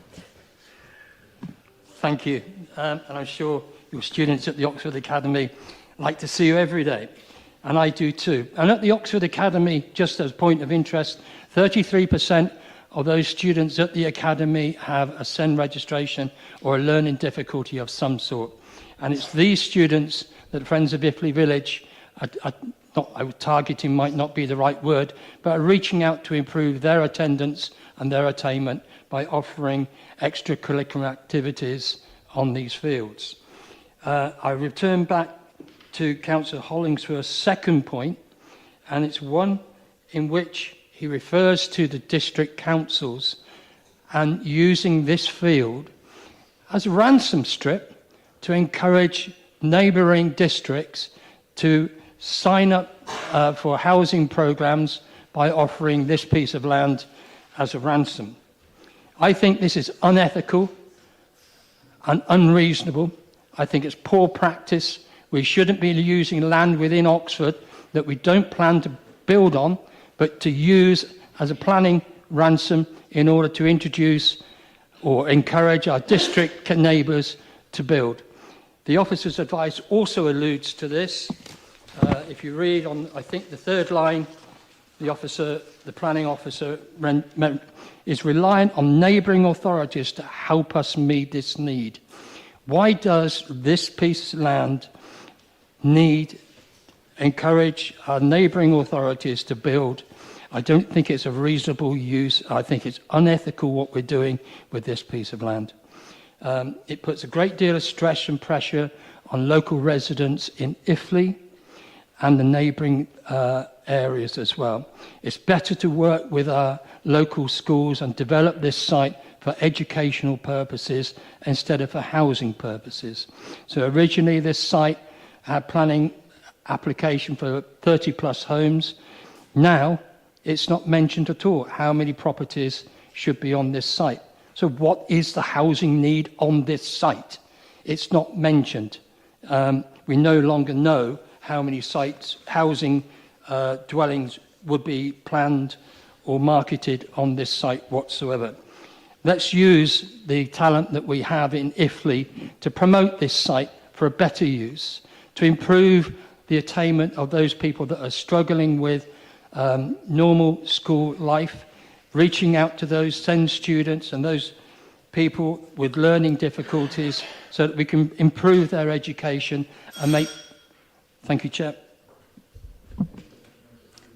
You had another 30 seconds. Thank you. There are other sites in Oxford, so I am aware of, between Marston and North Oxford. The City Council owns land of some 50 acres that's not on the housing register yet. But that would be a more appropriate site to meet our housing need, rather than use this site as a ransom strip to our local district councils. Thank you.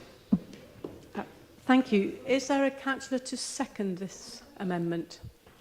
Councillor Malik, would you like to speak now or reserve your right? I reserve my right to speak later. Okay. So you're now opening it up. So Councillor Smoten. Thank you very much, Lord Mayor.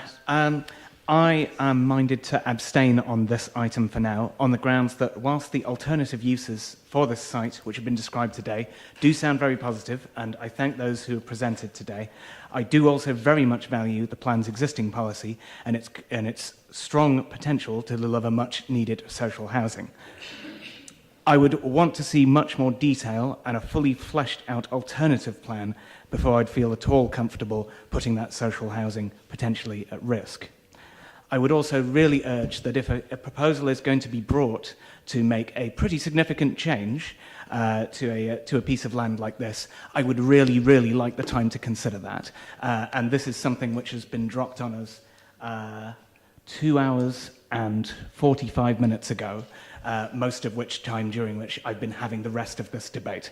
I would really want the context, I would really want the detail, I'd really want the opportunity to fully research the background and so on before I was to arrive at a decision of that magnitude. I note that the plan is going to come back to Council at a later stage after the Regulation 19 consultation. So I would suggest that an appropriate way to proceed might be for detail of that to be fleshed out in that time, for a detailed submission to be made into the Reg 19 consultation, which would mean that we're then all armed with much more information about what are the potential ways to go forwards with this site and able to take a much more informed decision the next time this plan is at Council. Thank you. Thank you. Councillor Brown. Thank you, Lord Mayor. I would say I agree with Councillor Smoten about the late arrival of this particular amendment, which I think is very unfortunate. And I note that Councillor Smoten submitted his amendments to planning officers to have a look at as early as the beginning of January, which was the timetable that planning officers requested. So I think it's particularly unfortunate that this has come in quite so late. But I think the important thing for me is that when, in regard to any site that is in the local plan, we should not have any consideration of who owns the particular site. And it is really astonishing to me that people should be trying to withdraw sites at this very late stage of the local plan, considering that this has the potential to really undermine our whole plan, and it certainly has the potential to undermine our conversations with neighbouring authorities, whom we are reliant upon, unfortunately, under current circumstances, to help us meet our very substantial unmet housing need. So I am concerned, to say the least, about this amendment, and I think that I hope that Council will think very, very carefully before supporting it. Thank you. Councillor Jarvis. Thank you, Lord Mayor. I'll try and be brief, but I think before I say something substantial, I just wanted to, I guess, acknowledge that I think all councillors who represent wards in the roughly in the vicinity of that particular site have had probably extensive correspondence, campaigning with people with a range of views on the site allocation itself, on applications that have gone in on that site, may have expressed views on those, I myself included. This is clearly a contentious site, so I understand why this amendment has been brought, and I think it is useful to be debating it. I would, however, agree with what Councillor Brown and Councillor Smoten have said, which is that all group leaders agreed to a timeline for amendments to this local plan, whereby all councillors would be able to get sight of amendments where there could be back and forth with officers, where we could work on a cross-party basis to address those amendments, work to seek common ground. And I find it, frankly, deeply disappointing that that offer and that process wasn't taken up by one group, and instead we've got a pretty substantial amendment, not a minor textual amendment, not tidying up, but a pretty substantial amendment to the local plan, which it may be that groups would be minded to support, but being, as Councillor Smoten said, presented with it 2 hours and 45 minutes ago before being asked to vote on it, I don't think is appropriate. So I think I'm likely to abstain on this on those grounds and those grounds alone, putting aside any other thoughts that I might have on the site, simply because I think it's not appropriate, given we've agreed a process and that was intended so that we can have structured and debate and conversation within our groups, in some instances with residents and indeed with other groups, to bring an amendment of this nature at this late stage. Thank you. Councillor Turner. Yeah, thanks so much, Lord Mayor. A couple of things. I suppose one on substance, one on process. Just reflecting on the substance of Councillor Henwood's suggestions, in particular around alternative uses. I mean, look, I understand the point and desirability of people going outdoors. I've done my best to support extension of access to Rivermead, which is a lovely local nature reserve. Also Court Place, which is lovely, which has been opened up by the university. That's really, really nice. Then there's obviously Oriel Meadow, which is adjacent, which is very nice. Aston's Eye a little bit further along, the Meadow Lane Tiny Forest and so on. Had a nice time down there. So you know, the access to the space is important. There's no public access, as I understand it, to this site at the moment. But also, I just don't know, and you know, officers will tell me if I'm wrong, that saying we've got a nice alternative use for a site, but it's, you know, that's enough to take it out of the local plan. I honestly don't think it cuts it as a reason for taking a particular decision. What might well cut it at some point is if there are sound technical objections. And I think the fact, as we all know in this chamber, there's a long-standing planning application and it's not been dealt with, suggests that this is not an easy site to bring forward. So when will that be resolved? Well, of course, if there was a planning application determined, it would be decided then. And I think that's when people would really get inside the detail of the site and whether the constraints on development could come, whether it would be in line, you know, all the sustainability appraisals and all the rest of it would hold water. So presumably that's when that would be judged. The other thing is, I suspect that the inspector this time, because I'm sure there will be objections to this site, will have to test those arguments. And it seems to me that those are, you know, not like Councillor Henman's points, those are going to be quite technical ones. I've seen, you know, some very well-made points about the ecology and so on, but we're not able to discuss that tonight. We don't have the evidence to discuss it, and frankly, those are the things where I think, you know, planning inspectors are paid to do a job. So based on what I've heard tonight, I don't think there's a case for taking it out. I think there will be compelling points made down the track in front of the planning inspector, but that's where those are properly made rather than in this chamber, Lord Mayor. Thank you. Anybody else want to contribute before we do Councillor Malik, Councillor Hollingsworth and Councillor Henwood to finish up? Yep. Oh, right, two more. Thank you. Councillor Alton. Just, Lord Mayor, I wanted to clarify from the person who moved this amendment to mention the sites between Headington and North. As far as I know, there is not much of area left inside the ring road. And when the cabinet member responding I would like to know, because that was the point made, and as far as I know, the Ruskin Field is in this, which my colleague will speak on later on, but what site he's talking about. And in a way, he's criticizing, I think, to Labour Lib Dem, that we have the councillors on that area and we are sparing some sites and not having that. So I want a clarity on that. Where are those sites which he's talking about? Thank you. Councillor Muddiman.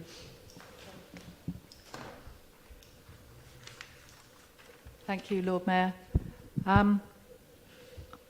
I am mindful that officers have said that the removal of this individual site is unlikely to render this plan unsound, and I'm taking that very much into account.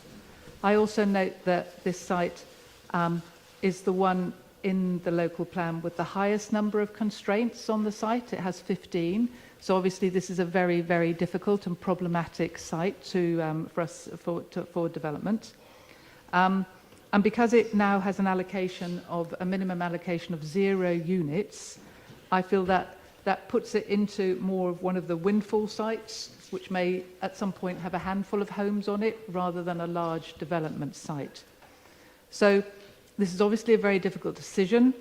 I also reiterate comments made about the process. I would have liked to have had much, much longer to consider this. But on the other side, I know that the local community group want to put in a heritage lottery bid, and they have great plans to have an enclosed site for outdoor education, which would be a unique opportunity for well-being, nature connection and employment skills for young people, particularly from those young people where there are high levels of deprivation in the area. So on balance, and I do see the arguments on both, but on balance I will be supporting this. Thank you, Lord Mayor. I think we should follow the officer's advice on this. I think it's really, really clear. And I think we should not confuse perfectly sensible tactics about working with neighbouring authorities to meet our housing need with unacceptable standards of behaviour. I have just Googled unethical, which is the phrase and a word you used, Councillor Henwood, in your contribution. And that relates to violating moral principles and professional standards of conduct. I think that's a very strong term to use in relation to the way the council is going about this particular matter and the debate about the local plan tonight. And I would urge you to reconsider such language, please, because I don't think it's appropriate. Thank you, Councillor Chapman. Right. Oh, Councillor Miles. Yeah, I just want to say how torn I feel on this, because at a time when we need to promote biodiversity and protect ancient meadows, suggesting such a site that also partially does flood is perhaps not the best use for this site. I hear also these arguments about it being a place to meet unmet housing need. Well, I strongly view, you've got to build things in the right place, and this might not be the right place to build things. You can build higher elsewhere, and there are lots of car parks and other sites that could potentially be meeting unmet housing needs within the boundaries of our city. However, regretfully, I feel that I do have to follow officers' advice on this, and so I will be abstaining, but I do so with a feeling of regret. Thank you. Sorry, Councillor Powell.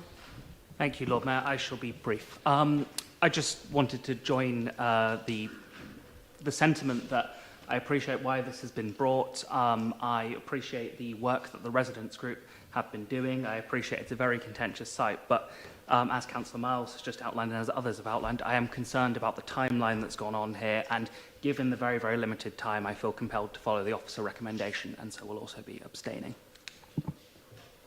Councillor Raymond. Thank you, Lord Mayor. We've discussed this site many times, so I think it's a bit disingenuous for people to say that it's come out so late. I've been here for about 4 or 5 years, and I've come across this site many times. We've had people speaking on it, so you just make a stance on what you know. I just find it difficult. People can't commit to something and use that as an excuse not to say what they believe or was trying to escape some type of responsibility, because this site has been round the block a number of times. It's popular with one set of people and unpopular with others. I think that we should look at the local plan and sometimes just take some responsibility and not worry about politics all the time. Thank you. Okay, Councillor Ottino. Yeah, I think we've got to. We have a responsibility to sort of manage the housing need in Oxford, and we've got to be realistic about this. There are many sites in this plan in many of our wards where there will be challenges which will be unpopular with local residents. They'll be missing out on something, and we could take them all out. There could be valid reasons for taking them all out. But we have to meet this housing demand, and we need to think about homelessness and people having to safe serve and people trapped in that private rented sector. These are difficult decisions we have to make, but we shouldn't be taking this out of the plan, and we should trust in the planning process that will protect any of these sites when they come forward, that will protect any of the issues raised like ecology or view or whatever. It's difficult decisions we're having to make, and we'll possibly be unpopular with local groups, but we have a responsibility to do as much as we can to sort out this housing crisis. Thank you. I think we are now going to go to Councillor Malik for seconding. Thank you, Lord Mayor. Number of things. I mean, amendment is late, yes, but the Constitution allows it. So we all bound to our Constitution. That's one thing. Secondly, like Councillor Raymond said, this been questioned before here, etc. But about few minutes ago, in a different position where I was obviously not on the ball on the play area, etc., we're talking about protecting the green sites and biodiversity and etc. I mean, this is an Asian meadow. It's not a rocket science. I respect what the other two groups are saying here. They're going to abstain. That's fine. But I totally disagree. Because when Councillor Henwood was talking about Marston and Headington, whatever, it's nothing to do with the Ruskin Field, and he wasn't talking about the Lib Dem. It's basically the administration who choose to, because previous leader Bob Price and Colin Cookman was in charge of the planning, so we pass the other side of Marston Village. So this land belongs between this side, north of Marston, all the way to Wolvercote, and I believe is around between 40 to 60 acre land owned by 3 different landlords. 2 are the private landlords and 1 actually owned by the city council. So I am not sure if city council owns a 20 odd acre land, etc. And when this previously our local plan got rejected, and I went and asked the officers, and I have a great respect for the officers, but equally political steer is also very important in the council matters. So we got to be very naive to understand it just wholly because the officers, yes, I will respect the officer advice, but I will not agree with it, because I would like to question when we are asking, and I agree with the administration side, we need to ask the neighbouring side to have a housing need, and we're demonstrating that, not in the meadow, because during the COVID, we wasted £150,000 of the taxpayer money to create an artificial meadow in the Broad Street. And you could not make up. And now is the administration want to build up an actually meadow, right? It's just a joke, in my point of view. Secondly, the thing is, why this council did not, where previously administration under Bob Price and Colin Cook did put housing in that site, and then this time they are basically resisting. What is the reason? That was a very almost could be going on, because you already allowed 150, 200 houses already on that land, and you could have asked the county council if they give you the access on the A40, you could have gone through. So housing can be met there. And I think for you guys, obviously, if you don't have the information for the future, you want to question these things. We're sitting on our own 20 acre plus land and another 2 private landlords. Why are we not accessing that side, which is already is going through building now? So these are the things. I mean, I can understand if you basically do it, but this was the time. If you believe in your green ethics, if you believe in a biodiversity and protecting the green open spaces, you should be opposing this time now. Thank you. Thank you. Then we're going to Councillor Hollingsworth. Thank you very much. I will start by just briefly reiterating the importance of the process that we are going through, particularly because we are unable to meet our housing need. And I emphasise that is a really crucial point here. I'll put it in layman's terms. If Oxford City Council said we need 21,000 odd homes, we'll find some of them, but there's lots of other bits we find a bit too difficult, so we don't want to do it. It's now your problem. And we say that to South Oxfordshire, we say it to West Oxfordshire, we say it to Charwell, we say it to Vale of Whitehorse. Not unreasonably, they will be unhappy, and more to the point, it undermines our ability to defend our local plan and keep some degree of control over it when it goes through the inspection, the public hearing. So we may not get the local plan that we were looking for.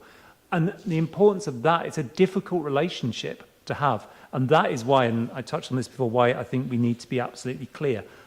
We cannot randomly take units of site allocation out because we don't like it. A couple of pointers coming up from some of the issues that have been raised. Just to emphasise, obviously you're all aware, this is not a planning application on this site. This is just a site allocation. The fact that a site is allocated does not determine the planning application. A planning application on that site could come forward. It could be for something that's somewhat different to what is in the site allocation policy, and the planning committee or decision maker, whether it's a planning inspector, whoever it is, could decide to approve that because there are material considerations which are beneficial. Equally, it could be that a planning committee, an inspector, could determine that a planning application on the site, even if it is allocated, should be refused because there are clear material considerations for refusal. Those options are entirely within the control of the planning decision makers. It's not related to the site allocation. Bit of clarity on this. This is not a ransom strip to try and get South Oxfordshire to give us more land. This is us demonstrating that we are serious in looking at sites across the entire city, and every single one where the landowner is willing and there are not reasons for excluding it is included in this local plan. There are not very many, which is why we are very short. I have been trying to work out, since it's been mentioned, this site, so I'm trying to answer Councillor Altaf Khan's question, which is a very good question. Where is this City Council-owned site in Headington and or North Oxford that is being left out? And is of varying sizes, depending on who you're listening to. Every single site that the City Council owns, and indeed any other landowner who was willing to have it put forward, was looked at. And if there were no grounds for its exclusion, it was included. Grounds for exclusion would include, for example, is it on the floodplain? Yes, in which case it might be excluded because it's not possible to develop on it. The only thing I can think of is there are some sites which are in a range of ownership which are not far away from Marston, where the landowner is keen for them to be put forward, but the County Council, the Highways Authority, says that it is not possible to manage the transport and therefore there are fundamental reasons for its refusal. That is the only thing I can think of. So I will sum up and saying, one final point. There isn't some kind of scale of sites. They either are sufficient to include or they are not sufficient to include. It's a binary decision.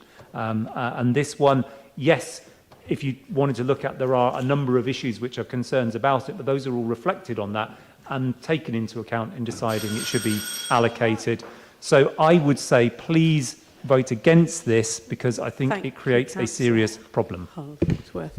Thank you. Right, so we then finally go to Councillor Henwood to sum up. Thank you, Lord Mayor. First, Councillor Smoten, thank you very much for your comments. I do note that we do need to come up with an alternative plan and that needs to be well documented, and I'm sure the Friends of Iffley Village will take that into consideration and start writing to councillors explaining what their plans will be for the future. Councillor Brown, I acknowledge the timetable coming late to the meeting, but I would remind you that other amendments and amendments to amendments also came late today as well. Councillor Jarvis, I think you're right. I think there needs to be extensive conversations on the use of this land, and I welcome those comments. I'm sure Friends of Iffley Village again will come up and communicate with everybody. We're all familiar with this site. It's been going on for 5 years, so I don't think any of us are not aware of this site. I think Councillor Hollingsworth, you've responded for Councillor Altaf on my behalf. Thank you for that. Councillor Muddyman, thank you very much for reminding everybody there are 15 constraints on this piece of land. It will be very difficult to get planning permission for, and currently, yes, you're right, 0 units are cited on the plan. Councillor Chapman, yes, you're right, I apologise if my language has been offensive. If I've broken the code of conduct, I do apologise. Councillor Miles, best use of the site, again, thank you for that comment. We will be taking that back and looking at it. Councillor Eggman, I can't read my own handwriting, sorry. I concur with you that we are all familiar with the site. I don't think there is any reason not to. What I haven't done in recent weeks is publish what the group are intending to do with the site. I don't think that's for me to do, but I'm sure the group will take your ideas back and write to councillors as well. Councillor Malik, thank you very much for your comments. Councillor Hollingsworth, I still think we're bartering with a piece of land. That's not the right way to conduct planning applications. Should this application come to a committee, do we sit there and consider, oh, if I don't vote this in, then we don't get this application in South Oxfordshire? I mean, that pressure on the committee, I don't think it's just, and I don't think it should be a reason to hold it onto the list rather than take it off. Again, thank you, Chair. I leave it over to you. Thank you. There were... We could correct some of the misunderstanding, I think, in your last statement, but probably we don't have time now. So I think we will just move immediately now, please, to a vote on whether to accept this amendment. Can I see all of those in favour of this amendment, please?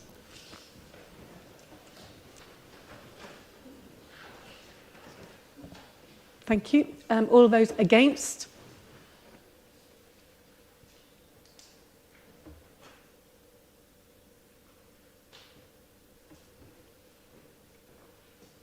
Okay. And any abstentions?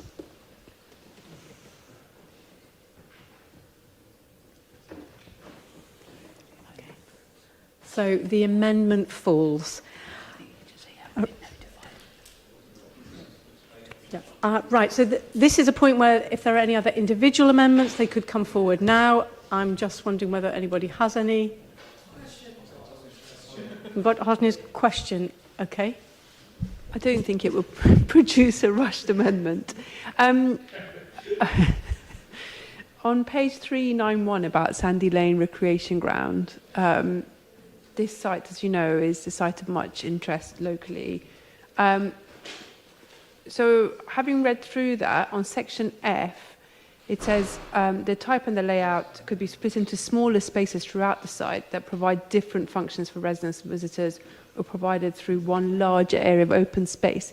I mean, that clearly would preclude it being used with the football pitch in mind.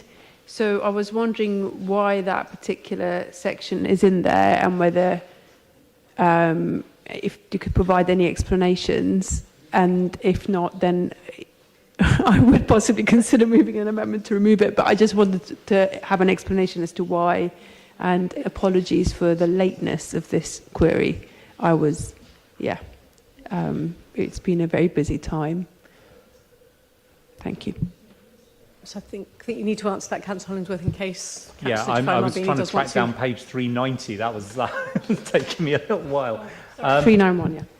Yeah, so it's over on 391 that follows. So I think this is setting out a policy for it's essentially repeating what's in the current local plan in terms of its allocation.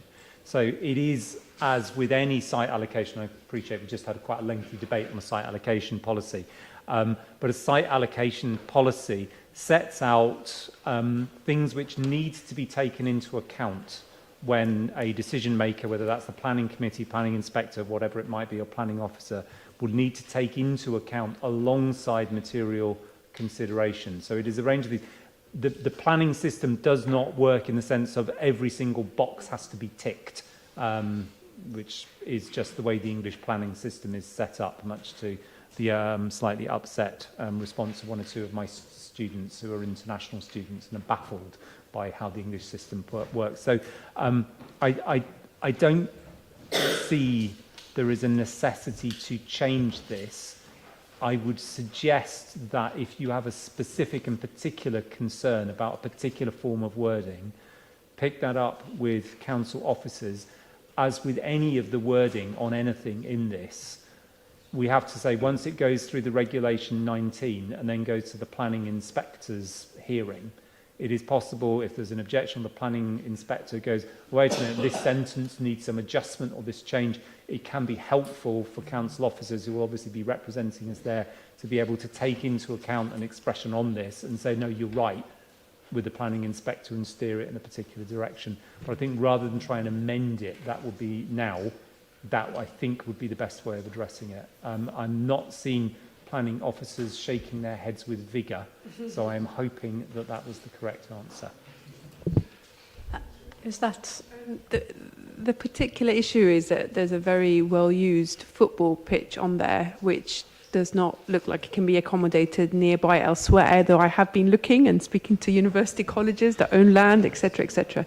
So I do wonder whether some provision, because it is causing a lot of concern to the users, and I do realise this is very late in the day, so apologies. If we could... It is a requirement for any planning application on that site to be able to replace the pitches. So they will need to do that. So they will need to identify a site. For example, I believe Littlemore Parish Council, I'm gazing at Littlemore councillors, has identified a potential site which is very close by, and I am aware in previous discussions that other sites in Blackbird Leys have been identified as replacing those. Thank you, Councillor Hollingsworth. Perhaps our Head of Planning would like to clarify as well.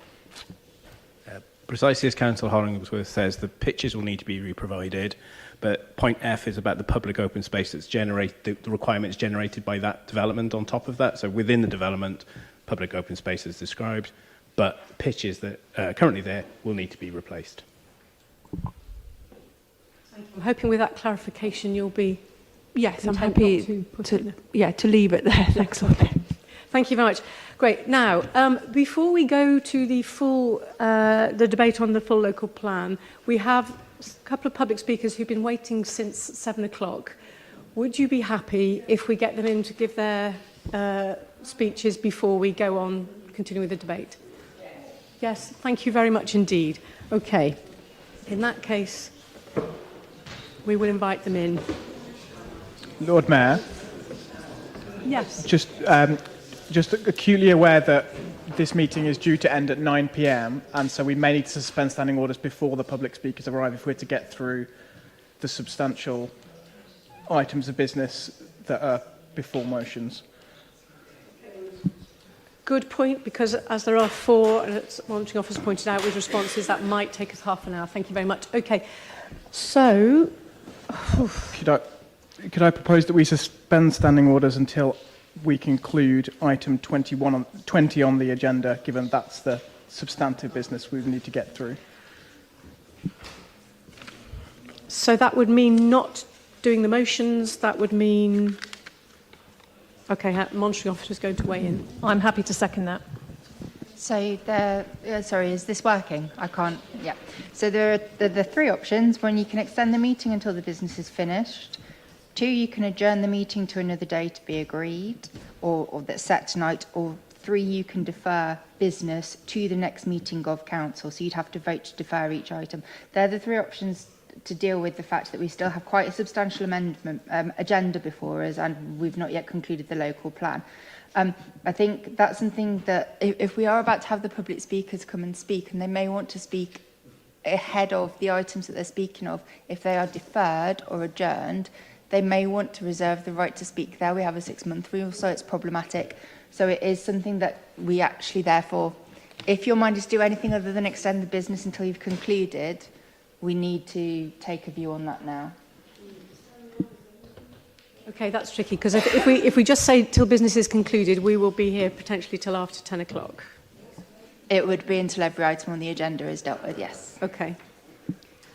So that is possible. Or we can pick out some of these items that could be delayed to the future meeting and say we will finish at 10 o'clock, but get through as much as... An option is that Council resolves to defer items to the following meeting. Alternatively, you can adjourn this meeting.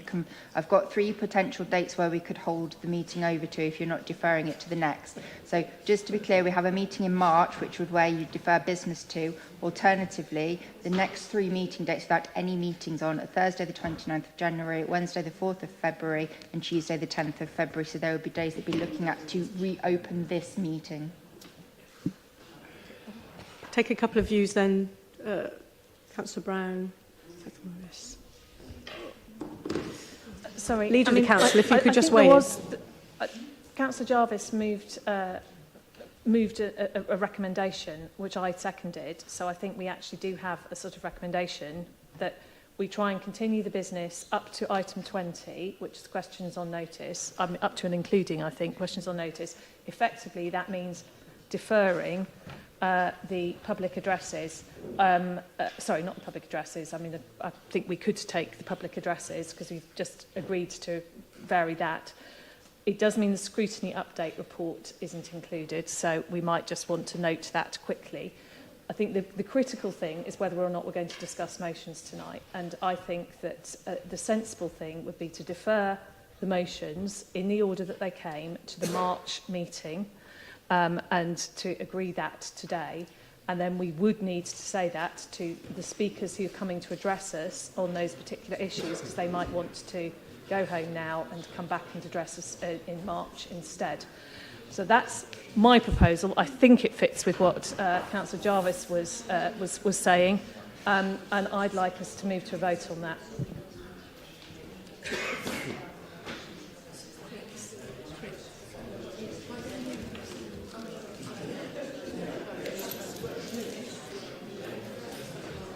I'm hoping you're going to give a representative view of your group-ish. Thank you, Lord. I had a quick clarificatory question, if that would be okay. Was if we deferred the motions, would that prohibit groups from making... Can we all be quiet, please? If we were to defer the motions to the next meeting, would that stop groups from bringing new motions to that meeting? Would be my question. If it would not, I'm very, very happy with the approach just suggested, but it would be useful to have confirmation on that from the monitoring officer. It would not prevent groups bringing motions, but obviously the 2 motions that are on the agenda would rank first, and with the greatest of respect, we rarely get through 1 motion, let alone 2, so it would be, to a certain point, not certain that they wouldn't be addressed at that meeting.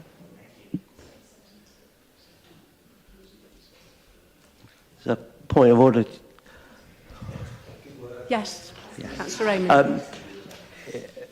Does that, whatever Chris Jarvis put forward, is that fitted with the constitution of deferring motions to the next one and rewriting the whole order just because we can't get it in today?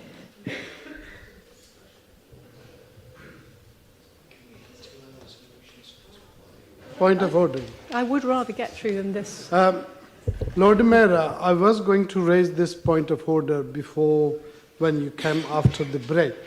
I think for tonight's meeting, it was not very well briefed at the start, and looking at the agenda and itemize how much time it takes is the duty of Lord Mayor and the Democratic Services helping you. That was not... That's not a point of order. No, that's the process. That's the process you did not follow tonight. And you should have told us that we should bring blankets and the food here if we were going to sleep on this here. Come on, could you please be quiet? We'll just have a think.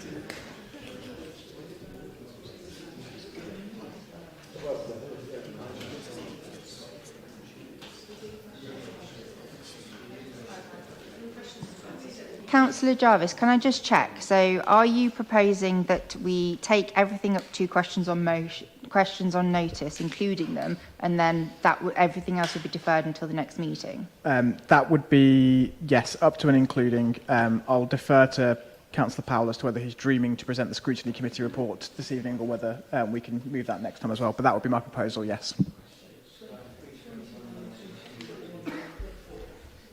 21. Okay, so we do have a proposal that has been seconded. So if that is constitutional, that suggestion. Can we just clarify then, Councillor Jarvis, that just so we're really clear and we can minute a deferral, what you're proposing is that council is extended to deal with business up to and including item 21, with every item thereafter being deferred to the meeting of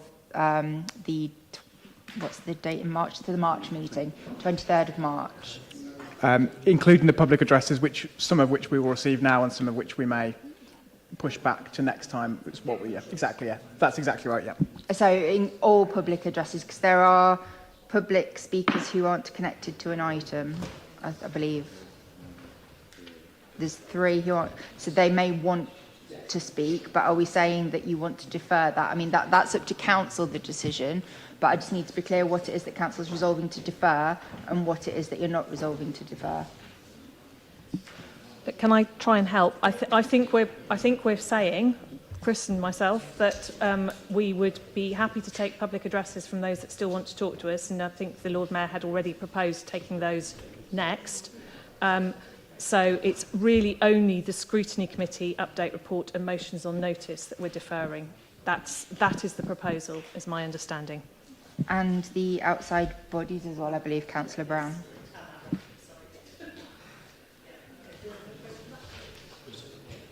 Point of order, Lord Mayor. Point of order, Lord Mayor. Is this a point of order? Yes, we haven't had a clarification if it follows the Constitution. First, please. I think the Monitoring Office, is it constitutional to do this kind of deferral?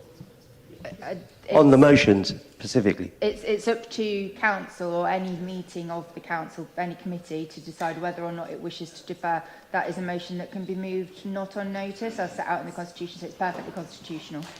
Right, thank you. And then Councillor Mudderman, if this is quick. Yes, thank you. I just wanted to ask, if we vote to not to go into the motions tonight, one of the motions, obviously, the amendment on it, I'm sure people are aware, is extremely time sensitive. So I would like to ask when would be the right time to request an emergency motion that the signing of the contract with the new with Jackson's be held off until the motion on the bridge is heard. So it would be when can I submit an emergency so that is something motion? people can take into account when they are voting whether to defer these motions or not. No, Thank no, you. I want to put in an emergency motion. I have the right to do that, do I not?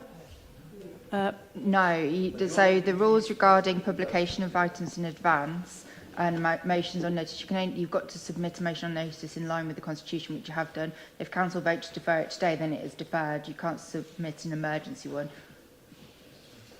Right, thank you. So we are now going to vote on the proposal to defer from essentially from 22 onwards. And no, we said we'd keep in 21.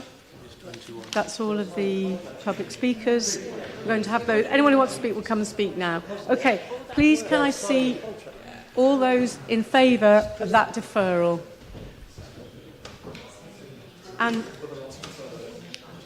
And extending the meeting until we have finished item 20. Because the 21 is going to come at the start. Okay, thank you. That's carried. All right, then let's have the public speakers in as soon as possible.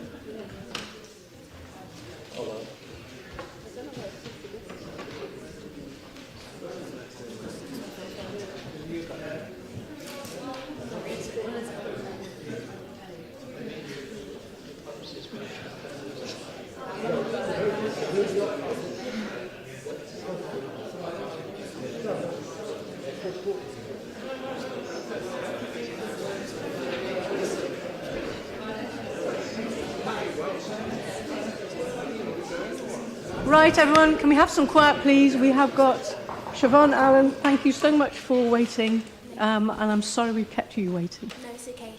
Lord Mayor, councillors, thank you for hearing me today. I'm a politics student at the Swan School, and for many centuries, Oxford has been known for its growth and innovation in many areas like education. But we lack a modern county-wide youth voice system. This is why I am proposing a youth council and young mayor programme for young people across the county to get politically involved. By launching a youth council and a democratically elected mayor, this would enrich Oxford's democracy as a whole. It would allow passionate individuals like myself to become politically involved by representing the youth of Oxford in their own form of council, whilst also collaborating with both Oxford City and County Council. This would break down socio-economic imbalances within Oxford by bringing together youth from different backgrounds. Oxford would be following modern councils like Bristol and Lewisham, which already have and involve youth by forming their own youth council. By forming a youth council, Oxford would reflect its diverse and forward-thinking capabilities. Thank you for hearing me today.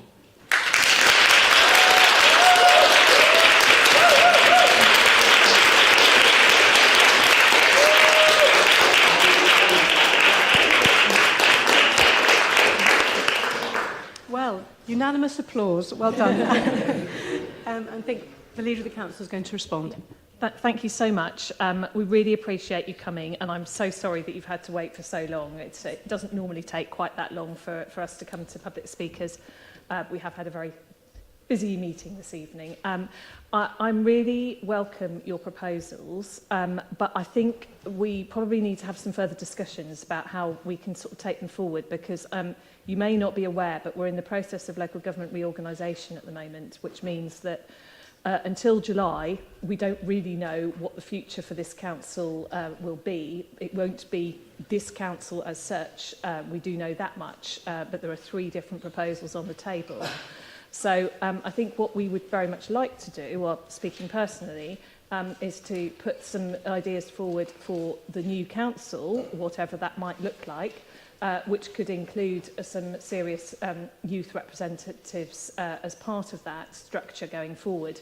But realistically, it's going to be proposals for the new council rather than proposals for our existing council that I think we will need to focus on. So really welcome the start of a conversation. I'm really happy to meet with you and to talk about it further so that we can put forward sensible proposals as part of our working, which we'll be doing over the next 2 years, to put together the proposals for the new council. So thank you very much indeed for coming.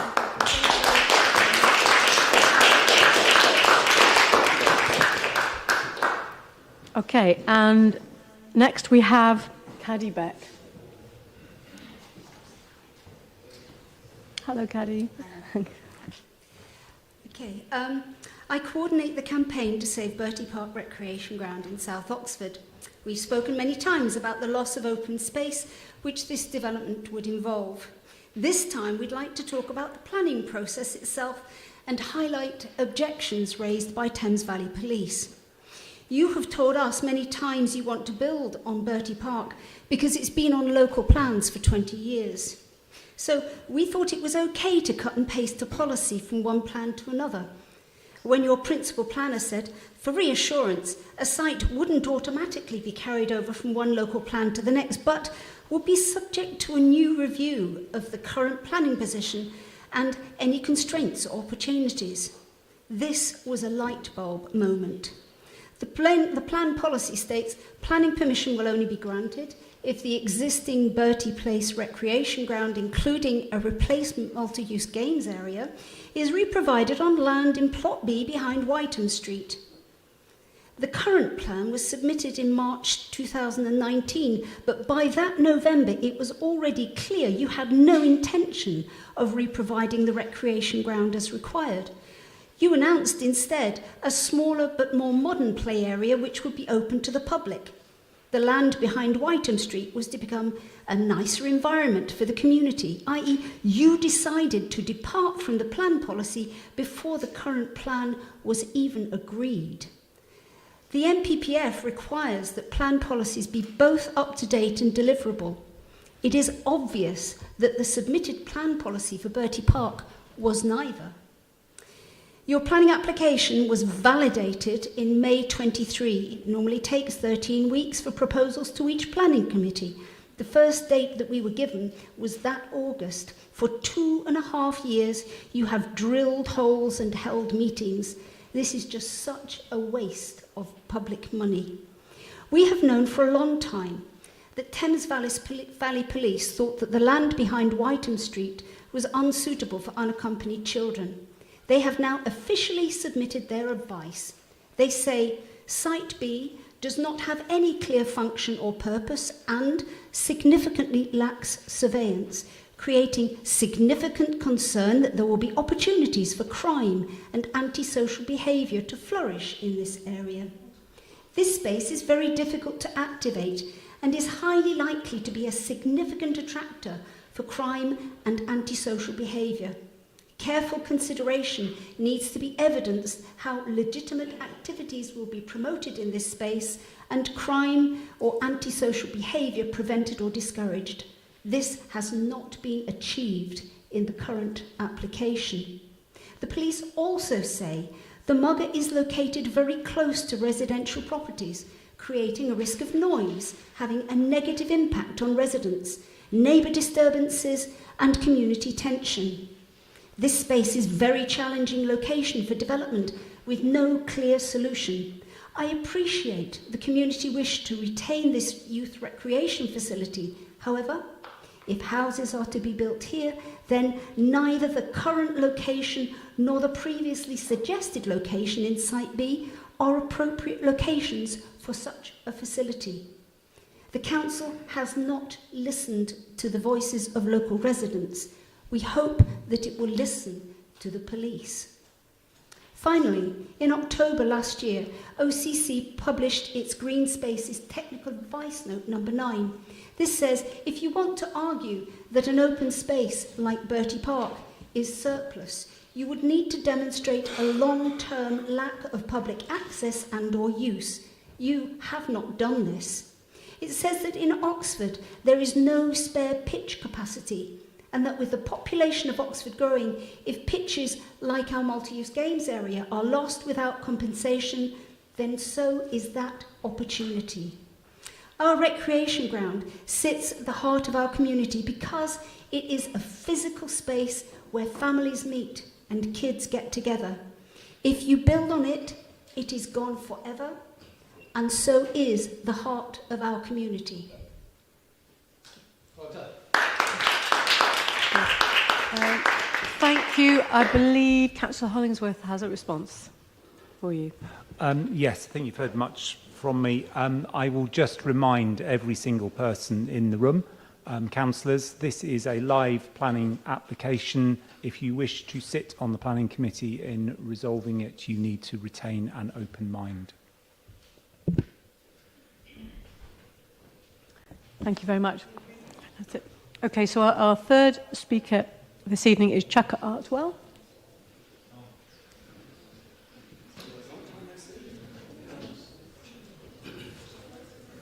Does Oxford City Council believe it is right, just and correct for illegal migrants and asylum seekers are prioritised for housing and welfare needs by the Home Office and by the Council above native English men and women's housing needs? Thank you. I believe Councillor Linda Smith is going to reply. Thank you. It's not the case that illegal migrants and asylum seekers are prioritised for housing. Persons from abroad who are claiming asylum are not eligible for inclusion on housing registers when, by virtue of their immigration status, they are ineligible for an allocation of housing. Only housing applicants who are eligible and have a qualifying local connection to Oxford, with a few exceptions such as domestic abuse survivors or armed forces veterans will normally qualify for inclusion on our housing register and a possible offer of housing. It's the Home Office that has responsibility for providing accommodation for asylum seekers while their claims are assessed. The previous government stopped processing asylum claims and allowed the number of asylum seekers left in limbo to rise, and which necessitated the use of asylum hotels. The current Labour government has committed to speed up decisions and end the use of hotels. As an accredited local authority of sanctuary, the Council has a proud history of supporting households who have settled in Oxford from abroad, including those who have arrived via government-backed resettlement schemes and visa schemes, with the Council predominantly providing support into private rented accommodation for these groups. Thank you, Councillor Smith.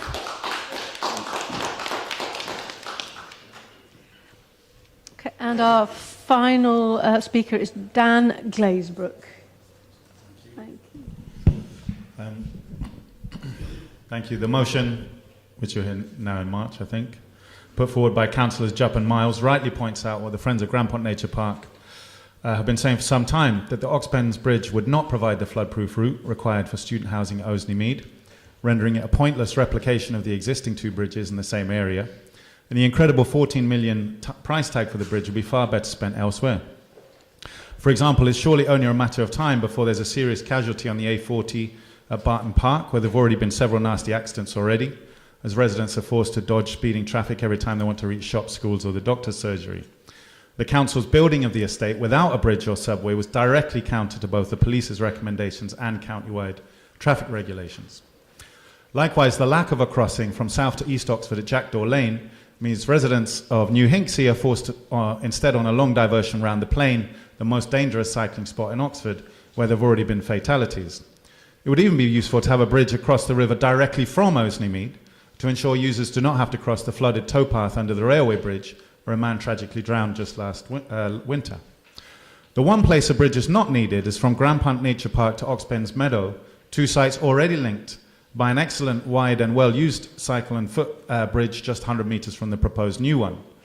Yet it seems the Labour Council preferred to use public money to pointlessly augment the private commercial developments of Oxford University than to address the safety and well-being of their own constituents. When the residents of Grampont and Oseley started their campaign in 2024, they were told by a Labour cabinet member that it would not be possible to use growth deal funding for projects such as those being put forward today, or in March. They were told, quote, that we couldn't spend it elsewhere in the city. It can only be spent on infrastructure that enables new development or new housing. And it's true, this is the usual criteria for projects receiving Oxfordshire Housing and Growth Deal funding. But Oxford City Council, unique amongst all the councils in Oxfordshire, have by then managed to wangle itself an exemption from these criteria.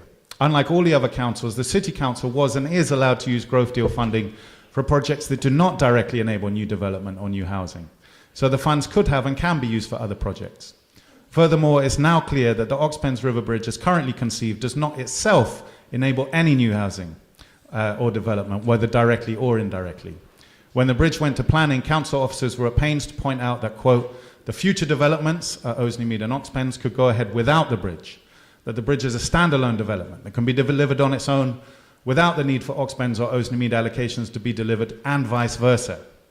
That the Oseley Mead development could still come forward without the bridge, and that if the bridge doesn't go ahead, then both the proposed developments, Oseley Mead and Oxpens, could come ahead on their own. There you have it in black and white. The bridge is not necessary either for the Oxpens development or for Oseley Mead. This is truer than ever since the Environment Agency vetoed the council's plans to floodproof the towpath between Oseley Mead and Grampont Nature Park in November 2021. The council to this day don't have the faintest idea how to floodproof this path, which means that to reach the new floodproof bridge from Oseley Mead, users will have to cross a section of towpath that itself regularly floods, and where, as I mentioned, someone tragically drowned just last year. Last time I stood here, the cabinet member responsible responded with a long list of outdated documents referring to plans for the bridge. All of these were made redundant by the EA's ruling in 2021. The council are now in breach of Home England's funding requirements, which, unlike the growth deal, the council have not wangled an exemption from, which state that funds can only be used for infrastructure that unlocks housing developments. The 1.5 million they were awarded by that body for the bridge was provided specifically for a path that their application claimed would provide the floodproof exit out of Oseley Mead required for residential planning permission to be granted on the site. In fact, it will do nothing of the sort. You may, in the coming discussion, seek to ask council leaders how they expect to get millions more from the body for a project that which is not lawfully allowed to fund, as it would not, by their own admission, enable any housing. Now the council have diverted a further £3.7 million from the local budget for the bridge, including £1 million from the maintenance fund, which is supposed to be used to repair council homes. Enough is enough. It's time to stop throwing good money after bad and to start addressing the safety and well-being of the town's working-class residents, rather than simply subsidising the wealthiest institution in the city with a pointless ornament for its commercial developments. You need to make sure the Cabinet do not sign the construction contract until you've had a chance to hear the motion and debate the issues. The first time you're going to have a chance to do that has now been suspended, and the Cabinet is on the verge of signing the contract, which will commit them. I'm afraid we're going to have to ask you to stop, because that's no longer on your written statement.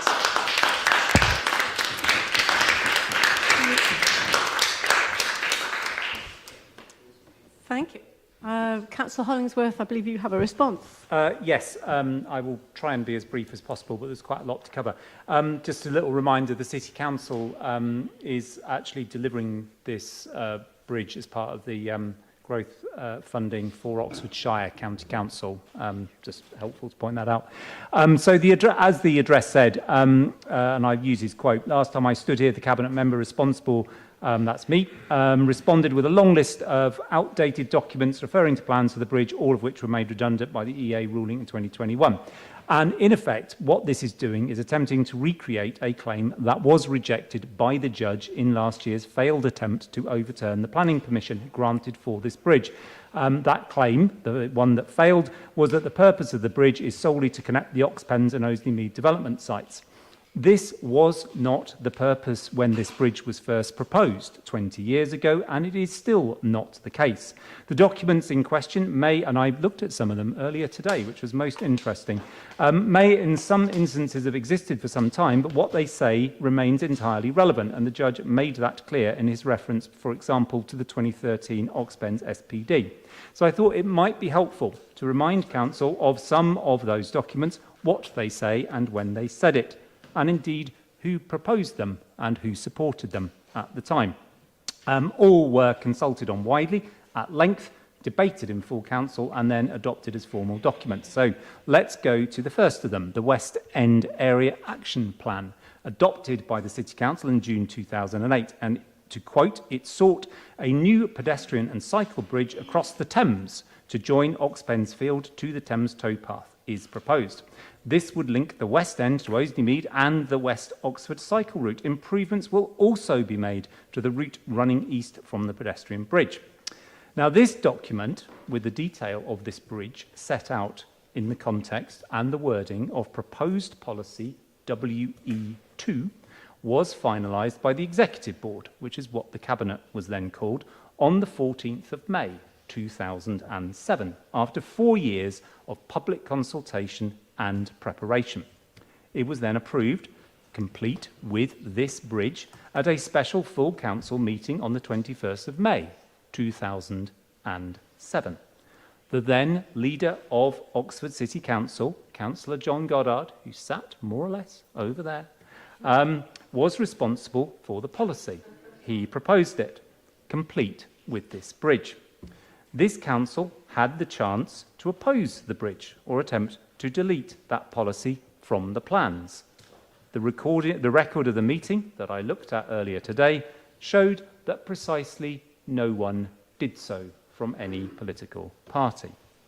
When the council submitted this plan after 4 years of preparation and consultation to the government for approval on the 17th of June 2007, the Oxford Mail, our predominant and excellent local paper, reported the enthusiasm for the plans, including this bridge, of Councillor Goddard.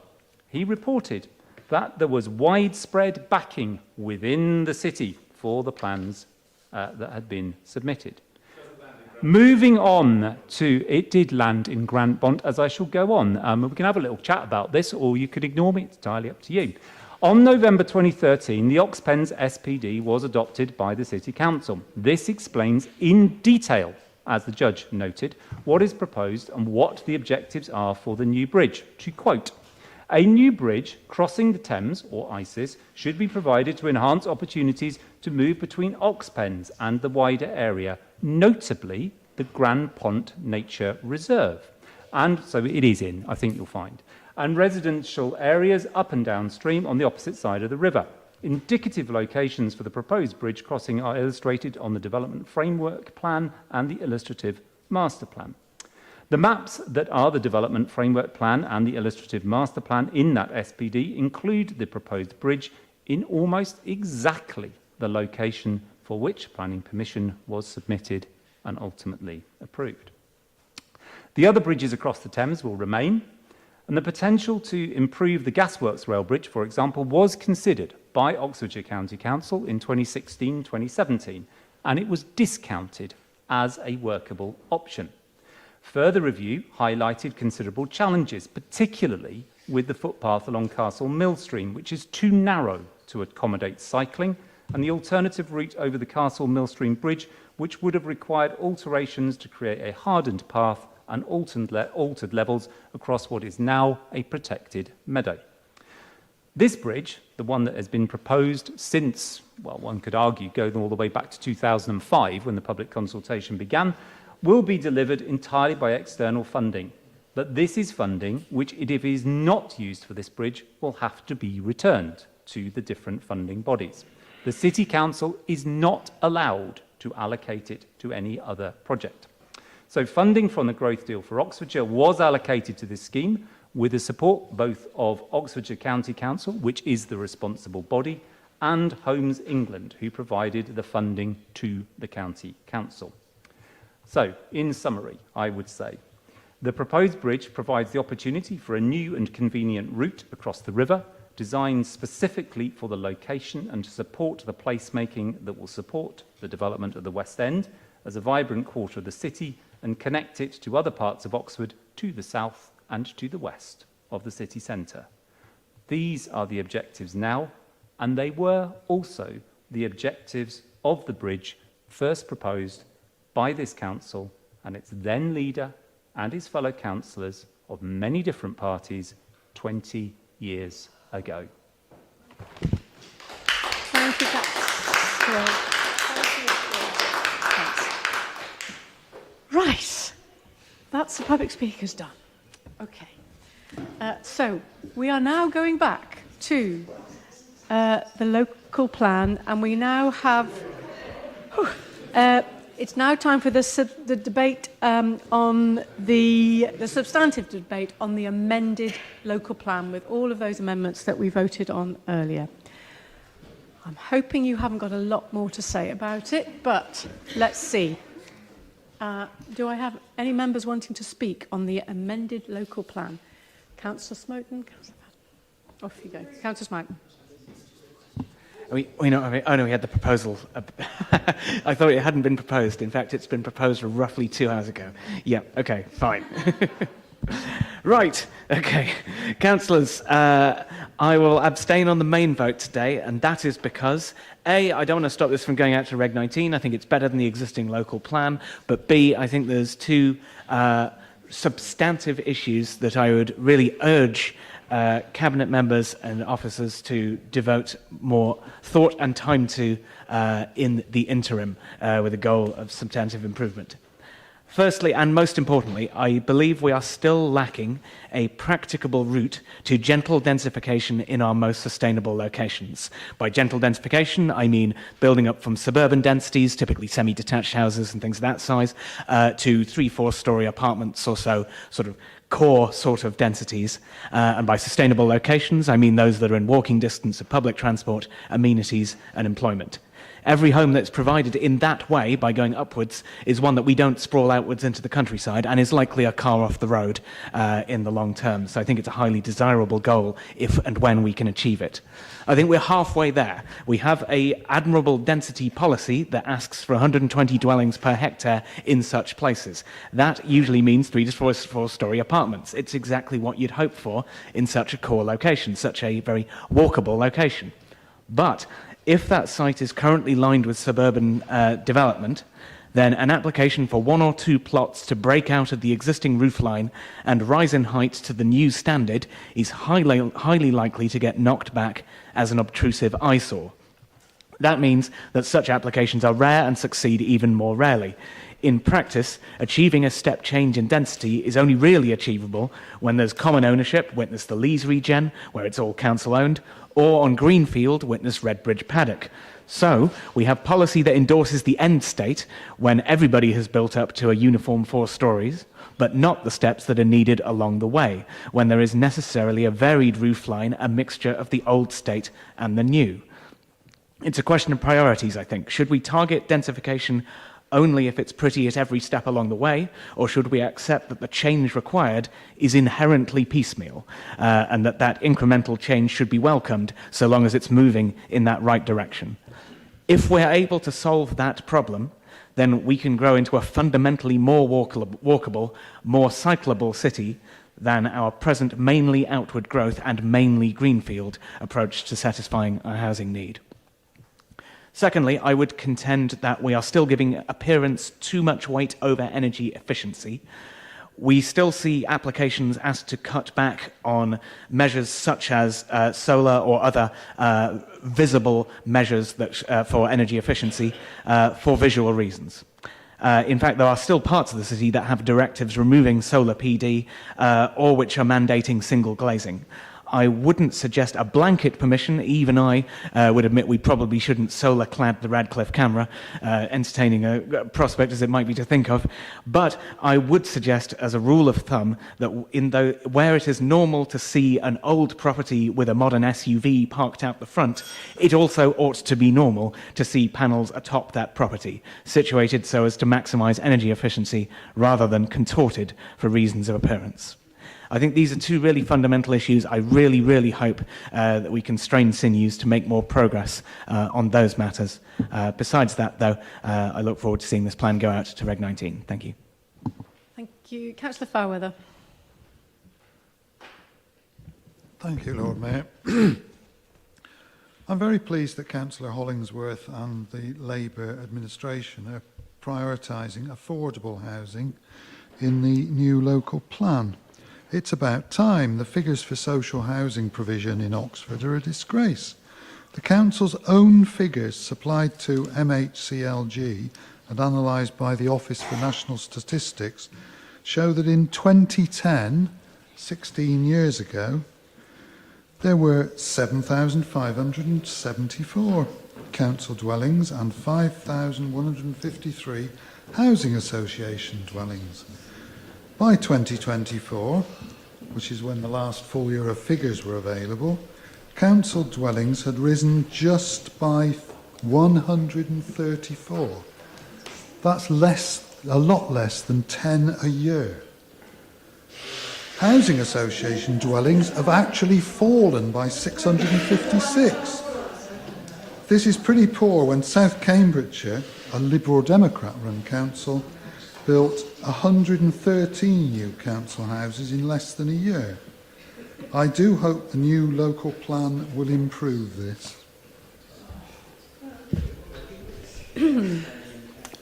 Councillor Brown. Oh. Thank you, Lord Mayor.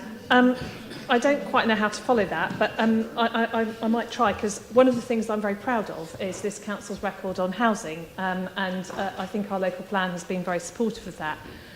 I mean, as we have been discussing earlier in the amendment debate, part of our issue is that there are very few large sites in the city left. In fact, there aren't any large sites left in the city.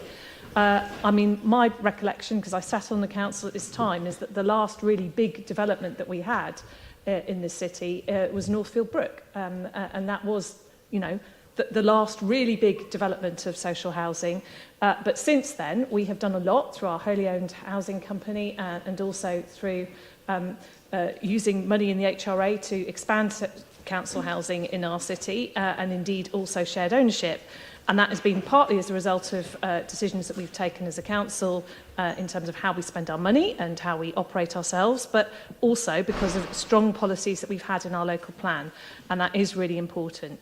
That wasn't what I was going to say, but I just felt I had to answer some of the points that have been made by Councillor Faworth, because it's just a nonsense to sort of compare us to South Cambridgeshire, which is a rural district that surrounds, it's basically all the bits that we're talking about in terms of expanding into in Greater Oxford. So it's a very, very different scenario to the city itself, which is so it's not a fair comparison at all. What I did want to say is a huge, huge thank you again to council officers, planning officers, who have really pulled out all the stops to get this done incredibly quickly, but incredibly well. And I think it really is a strengthened document compared to the previous version, which I also thought was good, but I think this one's perhaps even better. I'm particularly proud of the community employment plan policies in here, which I think are really, really important. And I was incredibly disappointed at the last time we put forward a local plan that we didn't manage to get that policy through, although I would commend council officers for having managed to nonetheless negotiate a number of community employment plans, and I think that again is a huge credit to our officers. But it is a really important part of the work that we do as a city council to make our economy locally truly inclusive. And so I am really welcoming its presence in this new local plan, and all power to your elbow when it comes to the planning inspector, and I really hope that we manage to get it through this time. So thank you very much. It's a really good document, and I commend it to council. Thank you. And I believe, Councillor Hall, you've really got to put your hand up higher so I can say it properly. But OK, you next. Just too short. Thank you, Lord Mayor. Thank you. I'll start by saying our group overall our group will be voting to approve the proposal to submit the draft local plan for public consultation tonight. We are grateful to see our amendments pass, and thanks to all the comments and support for those. We think this really strengthens the local plan as a whole. However, there are a few core aspects that we believe do undermine its potential to truly tackle the housing, inequality and climate and nature crises that we face in Oxford and beyond. Firstly, we question whether we've been bold enough in prioritising genuinely affordable housing over developer profit margins. Government guidance sets out that local plans should assume a 15 to 20% gross profit margin, though ours, in a city where average house prices are almost double that of the national average, is set at 18%. We believe that the viability assessment underpinning this plan shouldn't expect developers to need to make this level of profit in order to build here. If it didn't, then perhaps we could really set ambitious targets for the provision of affordable homes. Indeed, we're quite disappointed that this plan sets out that of developments of 10 or more homes, only a minimum of 40% will be affordable rather than the current 50% minimum. Further, the type of housing that is most needed in this city is social housing, and we believe that the minimum proportion should have been set higher. There are currently over 3,800 households on the housing register. Bringing down that wait list should be prioritised over those hoping to get just on the housing ladder. Relatedly, we see a core problem being that the number of jobs being created in Oxford is fast outpacing our ability to secure homes for those who wish to work and live here. We have made arguments before about the importance of measuring jobs to bed ratios and seeking of ways to reduce that gap. We would like to have seen that considered. However, what we really do welcome is the new inclusion of requiring housing contributions for developments that will generate significant employment. We think this is a really positive step towards readdressing that imbalance. Second, though we are deeply disappointed that the plan makes no effort to set biodiversity net gain targets significantly above the new national minimum.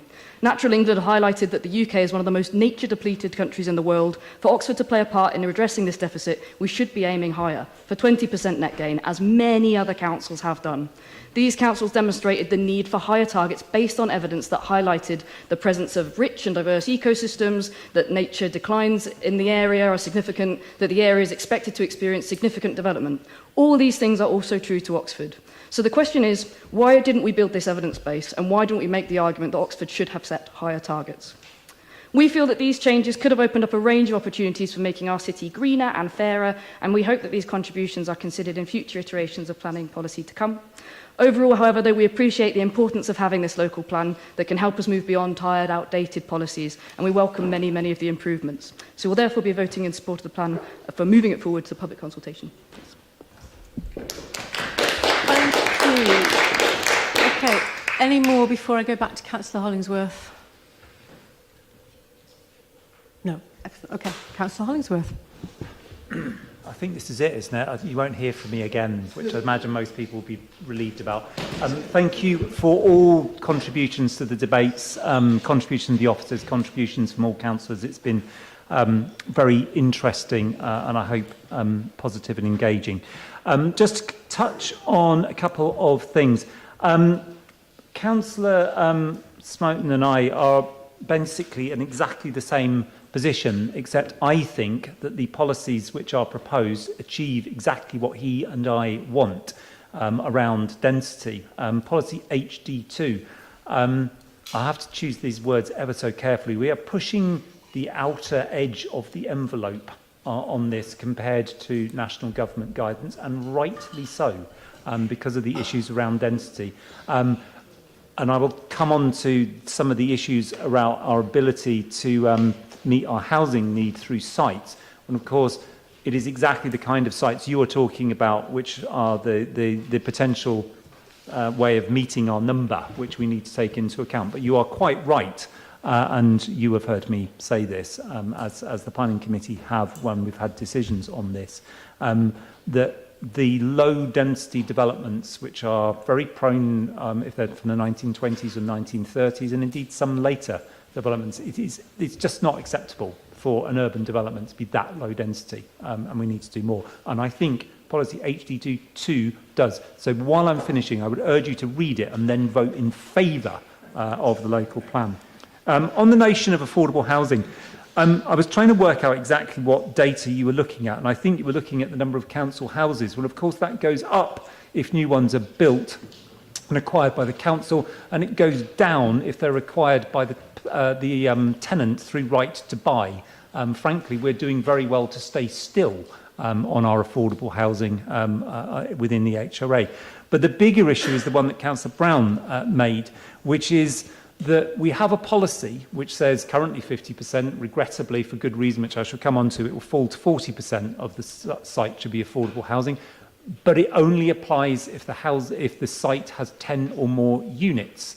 We used to have a policy which applied to sites which were 4 or more, and that was taken away from us by the then government in 2013. Oh, blimey, I'm on a time limit. 2014. So anywhere where you have small sites where you can't apply affordable housing, it is very, very difficult. If you've got one walloping big site, as South Cambridgeshire would have had, more than one, then it is much easier to hit numbers. If you're on small sites, it's difficult. I would say, just as a final comment then, last one, because the profitability of developers was in your comment. The average guideline is 20%, and that is a developer who will take on all the risk. The landowner is going to take none of the risk and is going to make thousands of percent. I think if you're looking at developers, you're looking at the wrong people. It is not developers who are the problem with this. It is landowners who are the problem. And that has been growing and growing and growing in this country for for decades and decades. And it does raise a really serious issue. But I would not be looking at developers making 20% when they're taking on all the risk. I would look at landowners making thousands of percent when they're taking exactly none of the risk. And with that, I move the local plan. Thank you. Thank you very much, Councillor Hollingsworth. Okay. In that case, can I see all of those in favour of the recommendations around this amended local plan? All those in favour, please raise your hands.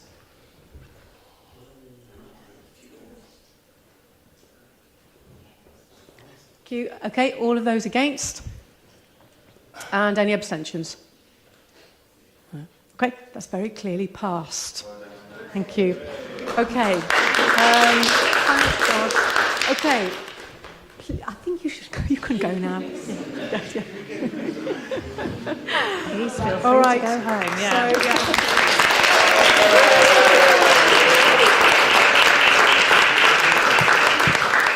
All right. Okay, while there's a little bit of distraction in the middle, I'd like us to crack on. Item 12, Designation of a Section 151 officer. I call on Councillor Brown to introduce the report. I will make my various reports as quick as possible. Obviously, Council will be aware that our highly regarded Section 151 officer, Nigel Kennedy, is sadly taking retirement at the end of this council year. This report sets out that we have appointed Alistair Rush as the interim Group Chief Finance Officer, and Council needs to formally appoint him as our Section 151 officer. I hope you will all support, and I call upon Councillor Chris Smoton to second the report. Formally second, Lord Mayor. Thank you very much. Anybody want to comment or ask a question? No, good. I'd like to put the For the record, can we also just thank Nigel Kennedy for his work as well? Yeah. Thank you. Oh, well, here. Absolutely. Thank you very much for that. We'll make sure that is noted. So can I see all those in favour of the recommendations? Thank you. All of those against? Any abstentions? No, good. Item 13, appointment of committee to the remainder for the remainder of the council year. Call on Councillor Brown to introduce the report. The report sets out the latest allocations to committee post the changes in membership of different groups. I think really it falls upon the council to just make a resolution that it's happy to accept the lack of proportionality and then to agree the recommendations of the different committees that are set out in the report. But Emma's shaking her head at me, so I think I'm going wrong. I'm sorry, Councillor Brown. What I believe is not contained in the report, but I believe is acceptable to Council, subject to your voting on it, is that Councillor Jupp will take a... Sorry, is that Councillor Jupp will take a seat on audit and governance. So if you could, if that was what I believe the recommendation was going to be amended as. Apologies, and I certainly have no objection to that. It was it seems to have been an oversight in the report. So yes, moving as I move the report, I'm also moving the addition that Councillor Jupp will stay on audit and governance, as I understand it, which is part of the not proportional allocation. And we need a seconder. Thank you, Councillor Jarvis. So this is very simple if nobody votes against it, okay? So can I see all those in favour of the recommendation? Okay, thank you. And anyone against? Any abstentions? No. Hooray, good, done. Thank you. Then we can move on to item 14, the reworked Working Overseas Policy and Procedure. I call on Councillor Chapman to introduce the report. The key word is reworked. Because many of you raised perfectly sensible objections to the previous draft. So we went away and looked at it. It is a much more pragmatic and enlightened policy than we had before. I understand there have been discussions between the party leaders about this, and there is a consensus about it. So I'm asking for your support. I think it hits the right spot now.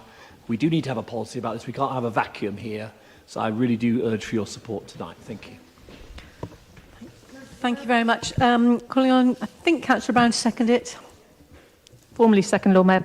Thank you. Okay, anybody want to comment or ask a question? Excellent. Can I put the recommendations to the vote then, please? All those in favour? Thank you. All those against? Any abstentions? No, unanimous again. Thank you very much indeed. Then we're on to item 15, Constitution updates. Can I call on Councillor Brown to introduce the report? Thank you, Lord Mayor. I describe the changes here as largely about the process of making our constitution clearer and more consistent. It updates the items that should be on the forward plan, making it easier for councillors and officers to be aware of upcoming decisions and the processes for making them. And it also clarifies who can put items on committee agendas. In moving the report, I should also say that there is some stray text that has appeared in the second item on the table under reasons. Before final publication, this will be corrected. This does not change the substance of the report, and so in moving the report and drawing your attention to it, I think it can be agreed under the normal minor amendments before publication clause, but I wanted to reassure councillors that it had been spotted and that it will be changed. So I move the report. Thank you very much. And do you have a seconder? Councillor Smoton, I think. Yep. Much as it would please me to give a 20-minute speech about procurement, I think I'll just formally second, Lord Mayor. Thank you very much. Do we have any comments or questions from members? No. Good. Then I'll put the recommendations to the vote, please. All those in favour? Thank you. All those against? Any abstentions? No. Thank you. Okay, that is carried. On to item 16, Council and Committee Meetings Programme from May 26 to 28. Call on Councillor Brown to introduce the report. The report sets out the meetings programme for next year. I'd like to thank officers for their work in setting this out, and I hope we can agree it. Thank you. And do we have a seconder, Councillor Jarvis? Yeah, great. Thank you. Any comments or questions? Councillor Arshad. Comments is Ramadan starting next month, so I'm looking forward to it. Was it this month? Sorry, February. Still January. Yeah. All right. Thank you. Well, with that in mind, can I put this recommendation to the vote? All those for? Sorry. Just vote. Thank you. All those against? Any abstentions? No. Thank you. Okay, that is unanimously carried. So we're on to item 17, which is the appointment of the Independent Remuneration Panel. Councillor Brown to introduce the report. Thank you, Lord Mayor. This is a legal obligation. We are required to do this. It's very important that councillors' I never say this word, remuneration, is decided not by councillors but reviewed, and recommendations are made independently. The panel will report their recommendation to this council later this year. So I move the report, and I believe Councillor Henwood is going to second it. Thank you. Formally seconding? Thank you very much. Any comments or questions? Great. I'm going to put these recommendations to the vote. Can I see all those in favour? Thank you. Can I see all those against? Any abstentions? No. Another unanimous decision. Good. Then we're on to item 18, the urgent key decisions made since July 2025. Call on Councillor Brown to introduce this report. Yeah, this report is just to note, but I'd like to thank officers who worked really hard to make sure that these urgent key decisions are indeed urgent and key. And I think that we have got to a point where that is what is happening. And I think that these decisions stand up to examination under those principles. So happy to answer any questions if people have them, but otherwise please do note the report. Thanks. Any questions? Councillor Miles. Yeah, it's not really a question rather than, I guess, an assumption that I'd like to state that last year at scrutiny, because we had recognised that was a growing trend towards these urgent key decisions, it was requested that a report was produced annually for scrutiny to have a summary of all of the decisions, so they could be looked at in aggregate to see that trend over time. And so I would hope that this is something that is presented to the new chair of scrutiny this year, given that this trend seems to be increasing and or continuing. And so just would like to request whether that will be the case. Thank you. Thank you. I'll just take Councillor Fairweather first and then go back to Councillor Brown. Thanks. Thank you, Lord Mayor. I have three questions on the ice rink chillers. Was it known in 2023 that the chillers were not able to be repaired if they failed? Secondly, has an independent report on the chillers been carried out, or is it just Serco's opinion? And finally, in the last paragraph before financial implications, two alternatives were considered. The first being to continue running blah, blah, blah. No mention of what the alternative was.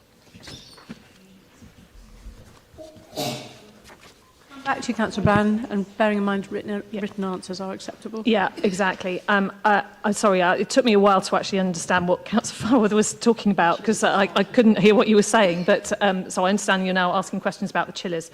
To be honest, if you've got detailed questions on this, I think bearing in mind the hour and bearing in mind the fact that I'm not expert on this particular decision, I think it would be best if we gave you a written answer. But this was an urgent decision. We needed to make sure that the ice rink was functioning, and this is. I'm happy that this was both a key decision and an urgent decision, which is what I was saying earlier.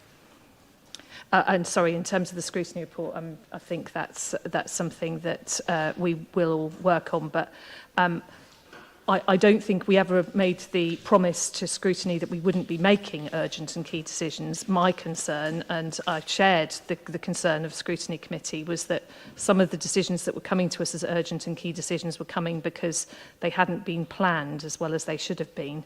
And I think that is what we are not seeing now. I think that these are genuinely coming forward as urgent and key. Okay, Councillor Morris.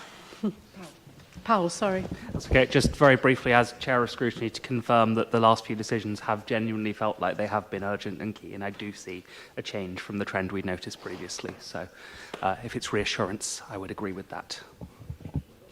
Thank you very much for that addition. Okay, on that note, are you all just happy to note the report? Aye. Right, thank you.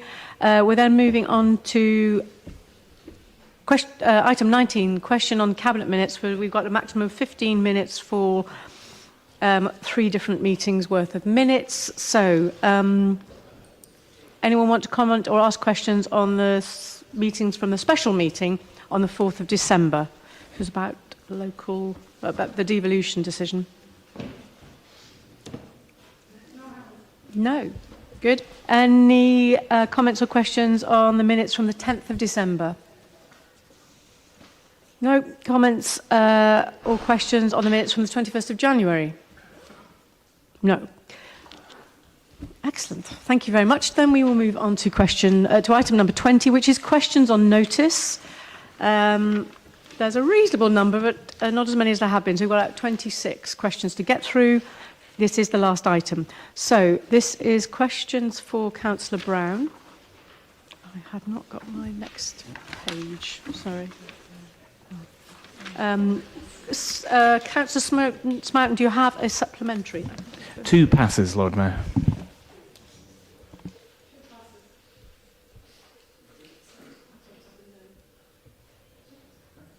That was no to SB1, no to SB2, Lord Mayor. Thank you. Okay, SB3, Councillor Miles, do you have a supplementary? Thank you. What's the page I was missing? Was that a no? Okay, then we're moving on to questions for Councillor Railton. AR1, Councillor Yateman, do you have a supplementary? No, thank you. Thank you. AR2, Councillor Miles, do you? Yes, this was respect to the shortlist for the Learner Cycle Park and the criteria being used to identify the shortlist. Has a decision been taken about which one to proceed with by officers? Thank you. Yes, so we are going to start by scoping out Florence Park and seeing if we can make the sort of planning considerations and stuff work there. And yeah, I'm happy to, for you to be involved in the process, obviously, along with anybody else who is interested.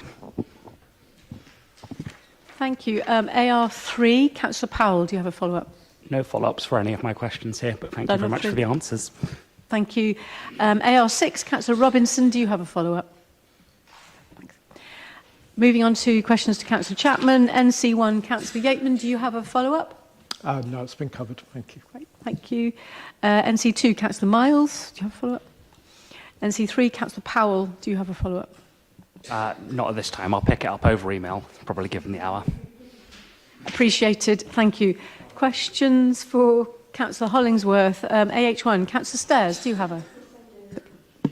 Yes, I do. Littlemore Parish Council has received a small proportion of SIL, but certainly nowhere near sufficient to tackle the decline in inadequacies that have been allowed to happen under decades of Labour. Blackbird Leys also has a parish council, but that has not prevented the City Council in investing in rejuvenation after rejuvenation there. Sorry, is this a question? Yeah. It has to be a question. Can get to it, please. A reminder that under decades of Labour and this administration, Littlemore has declined beyond recognition. No doctors, no dentists. No, sorry, we need to get to a question. It's not a speech, it's a quick... Can you skip to it, please? Yeah, I will. So this administration, in collusion with the county council in shutting off routes to easy access of necessary services. Really? To the question? It is coming. So plundering Littlemore's assets and donating its wealth across the city like a reverse Robin Hood, taking from a ward which has nothing and giving towards that already has much, much more. My question is, How much longer? How much longer? Sorry, this needs to be a question. Exactly. Is this it? Okay, how much longer? How much longer will it be before it's Littlemore's turn to have amenities? The question that I was originally asked was relation to what SIL money was raised and where it went. So the question, the follow-on question is actually a rather more strategic one, and I would say there's been quite a significant amount of attempts at investment. Obviously, for doctors' surgeries, for example, it requires the NHS to actually want to provide the doctors, and I think we have been down this particular route in a number of parts of the city where the NHS have not been willing to actually provide doctors. The Wolvercote councillors can very much avow for this, as would the Rose Hill councillors to some extent.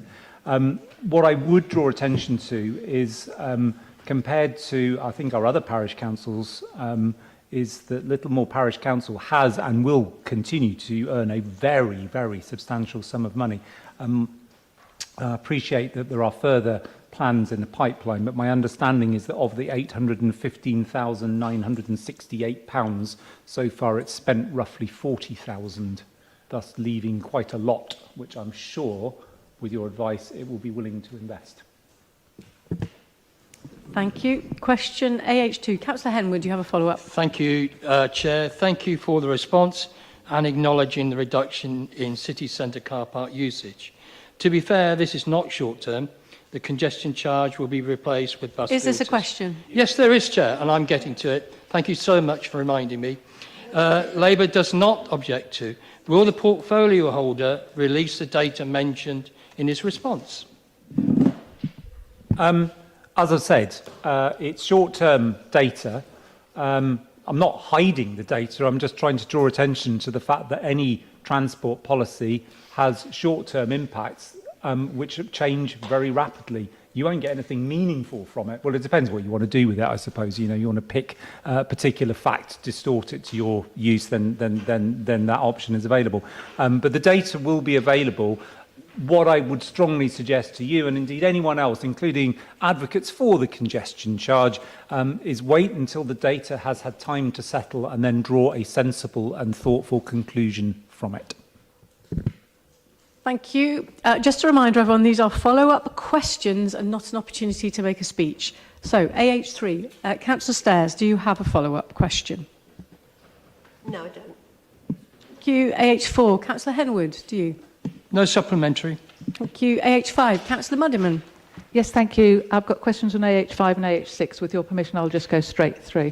Yes. On AH5, the new contract with Jackson's is to a value of 5.4 million, substantially less than the original contract with Balfour Beatty. Can you explain the huge reduction in the cost? And also, will the council still need the 3.7 million, I can't say this word, virement, that word. Environment, thank you. Environment, will that still be required? Thank you. The main reason for the difference between the two contracts is that Balfour Beatty was a design and construction, and the contract with Jackson's is not the design element. So the design element is the major difference. The cost of materials, specifically steel, which is quite important. Certainly, my aspiration had been for wood, but engineers and architects said not possible. And the biggest objection was from the Environment Agency, who said if you put wood over the River Thames, we will never allow you to treat it, and therefore you can't have it. So there we go. Environment Agency likes steel better than wood. Who could tell? So the precise those are details. But the main reason is that the design element is not included in the Jackson's contract, and of course anything like this has got a substantial design cost. So that's the main difference. So it's not that it's suddenly vastly cheaper. It's two somewhat different contracts. No, there was a second part to that question about the vehement. I can't still. Sorry, I lost track slightly. Just say very briefly what you wanted me to say about environment. Is it still going to be required? There was going to be 3.7 million. The environment was there to have a temporary fix while resources are being sought from elsewhere. That is not yet absolutely finalised, but I am hopeful that it will be. And therefore, the environment from any council resources should not be required, certainly not to that extent, but we await paperwork and such like, or whatever the electronic version of paperwork is with various national institutions and local ones. Thank you. Thank you. And just moving... AH7. This is AH6. Given that we cannot discuss the Oxpens Bridge motion this evening and that the standstill period will now expire this week on the signing of the contract, will you consider delaying the signing of the contract until this motion is heard? As I think I've made clear repeatedly, this council has been trying to pursue the construction of this bridge for 20 years. One of the reasons that the costs you refer to have gone up is the legal challenges led by the person who came to address the council. That has increased the cost. There's absolutely no doubt about that. I have absolutely no intention whatsoever to unnecessarily increase the cost still further without purpose. Thank you. Okay, AH7, Councillor. No, thank you. AH8, Councillor Robinson. Thank you. Thank you for your detailed reply. And yes, the traffic marshal is helping, but really very serious breaches continue. And Thames Valley Police have told us repeatedly that it's not... Is this not, a question? Yeah, not their responsibility to enforce the traffic plan. My question is, how can you think that the planning enforcement team's graduated approach is in line with its own corporate enforcement policy, which says our core duty is to protect the public and safeguard children and vulnerable adults from harm? I do take the points, and I completely understand. I mean, both you and your fellow local council have been extremely clear about how unsatisfactory this situation is and what is happening. The challenge that our planning enforcement team have is that they don't have the powers to actually be able to apply on, say, speeding traffic. They have to have the police's engagement on that. The only way it could be changed is changed to legislation at a national level, which is, I think, unlikely to happen. All I can say is I completely appreciate the frustration that local residents, the local councillors have about this, the parish council. All efforts, both forcibly waving banners at the police or saying, yes, we would love to come and operate a speed camera or whatever technical device it is, if you would actually do your bit, which is the legal bit, and do some enforcement. I think the planning enforcement officers who have found the police's attitude on this pretty frustrating would be deeply grateful, but I do appreciate the frustration, really do. Point of order, Lord Mayor. I'm very sorry to do this, but I think it is necessary, which is that the Constitution on Questions on Notice, 11.11, is very clear that questions can be up to 3 minutes, and there have been a number of questions that have been interrupted in the conversation this evening. And I know we're all tired and raring to go home, but I think in respect of the questioners, we should be following the Constitution setting out how long people are permitted to ask questions for. It may come down to the definition of asking a question versus making a speech. Right, thank you. So we're finally getting to questions for Councillor Smith, and I think the questioner, Councillor Jafari Marbini, has left the meeting already, which means we are at the end of questions. So thank you all very much for staying so long. I think the local plan is one of the most powerful bits of legislation that we pass, or things that we pass, so it was really needed to be debated fully and properly. Thank you for all your engagement. Have a good evening. Good night. Thank you, Lord Mayor.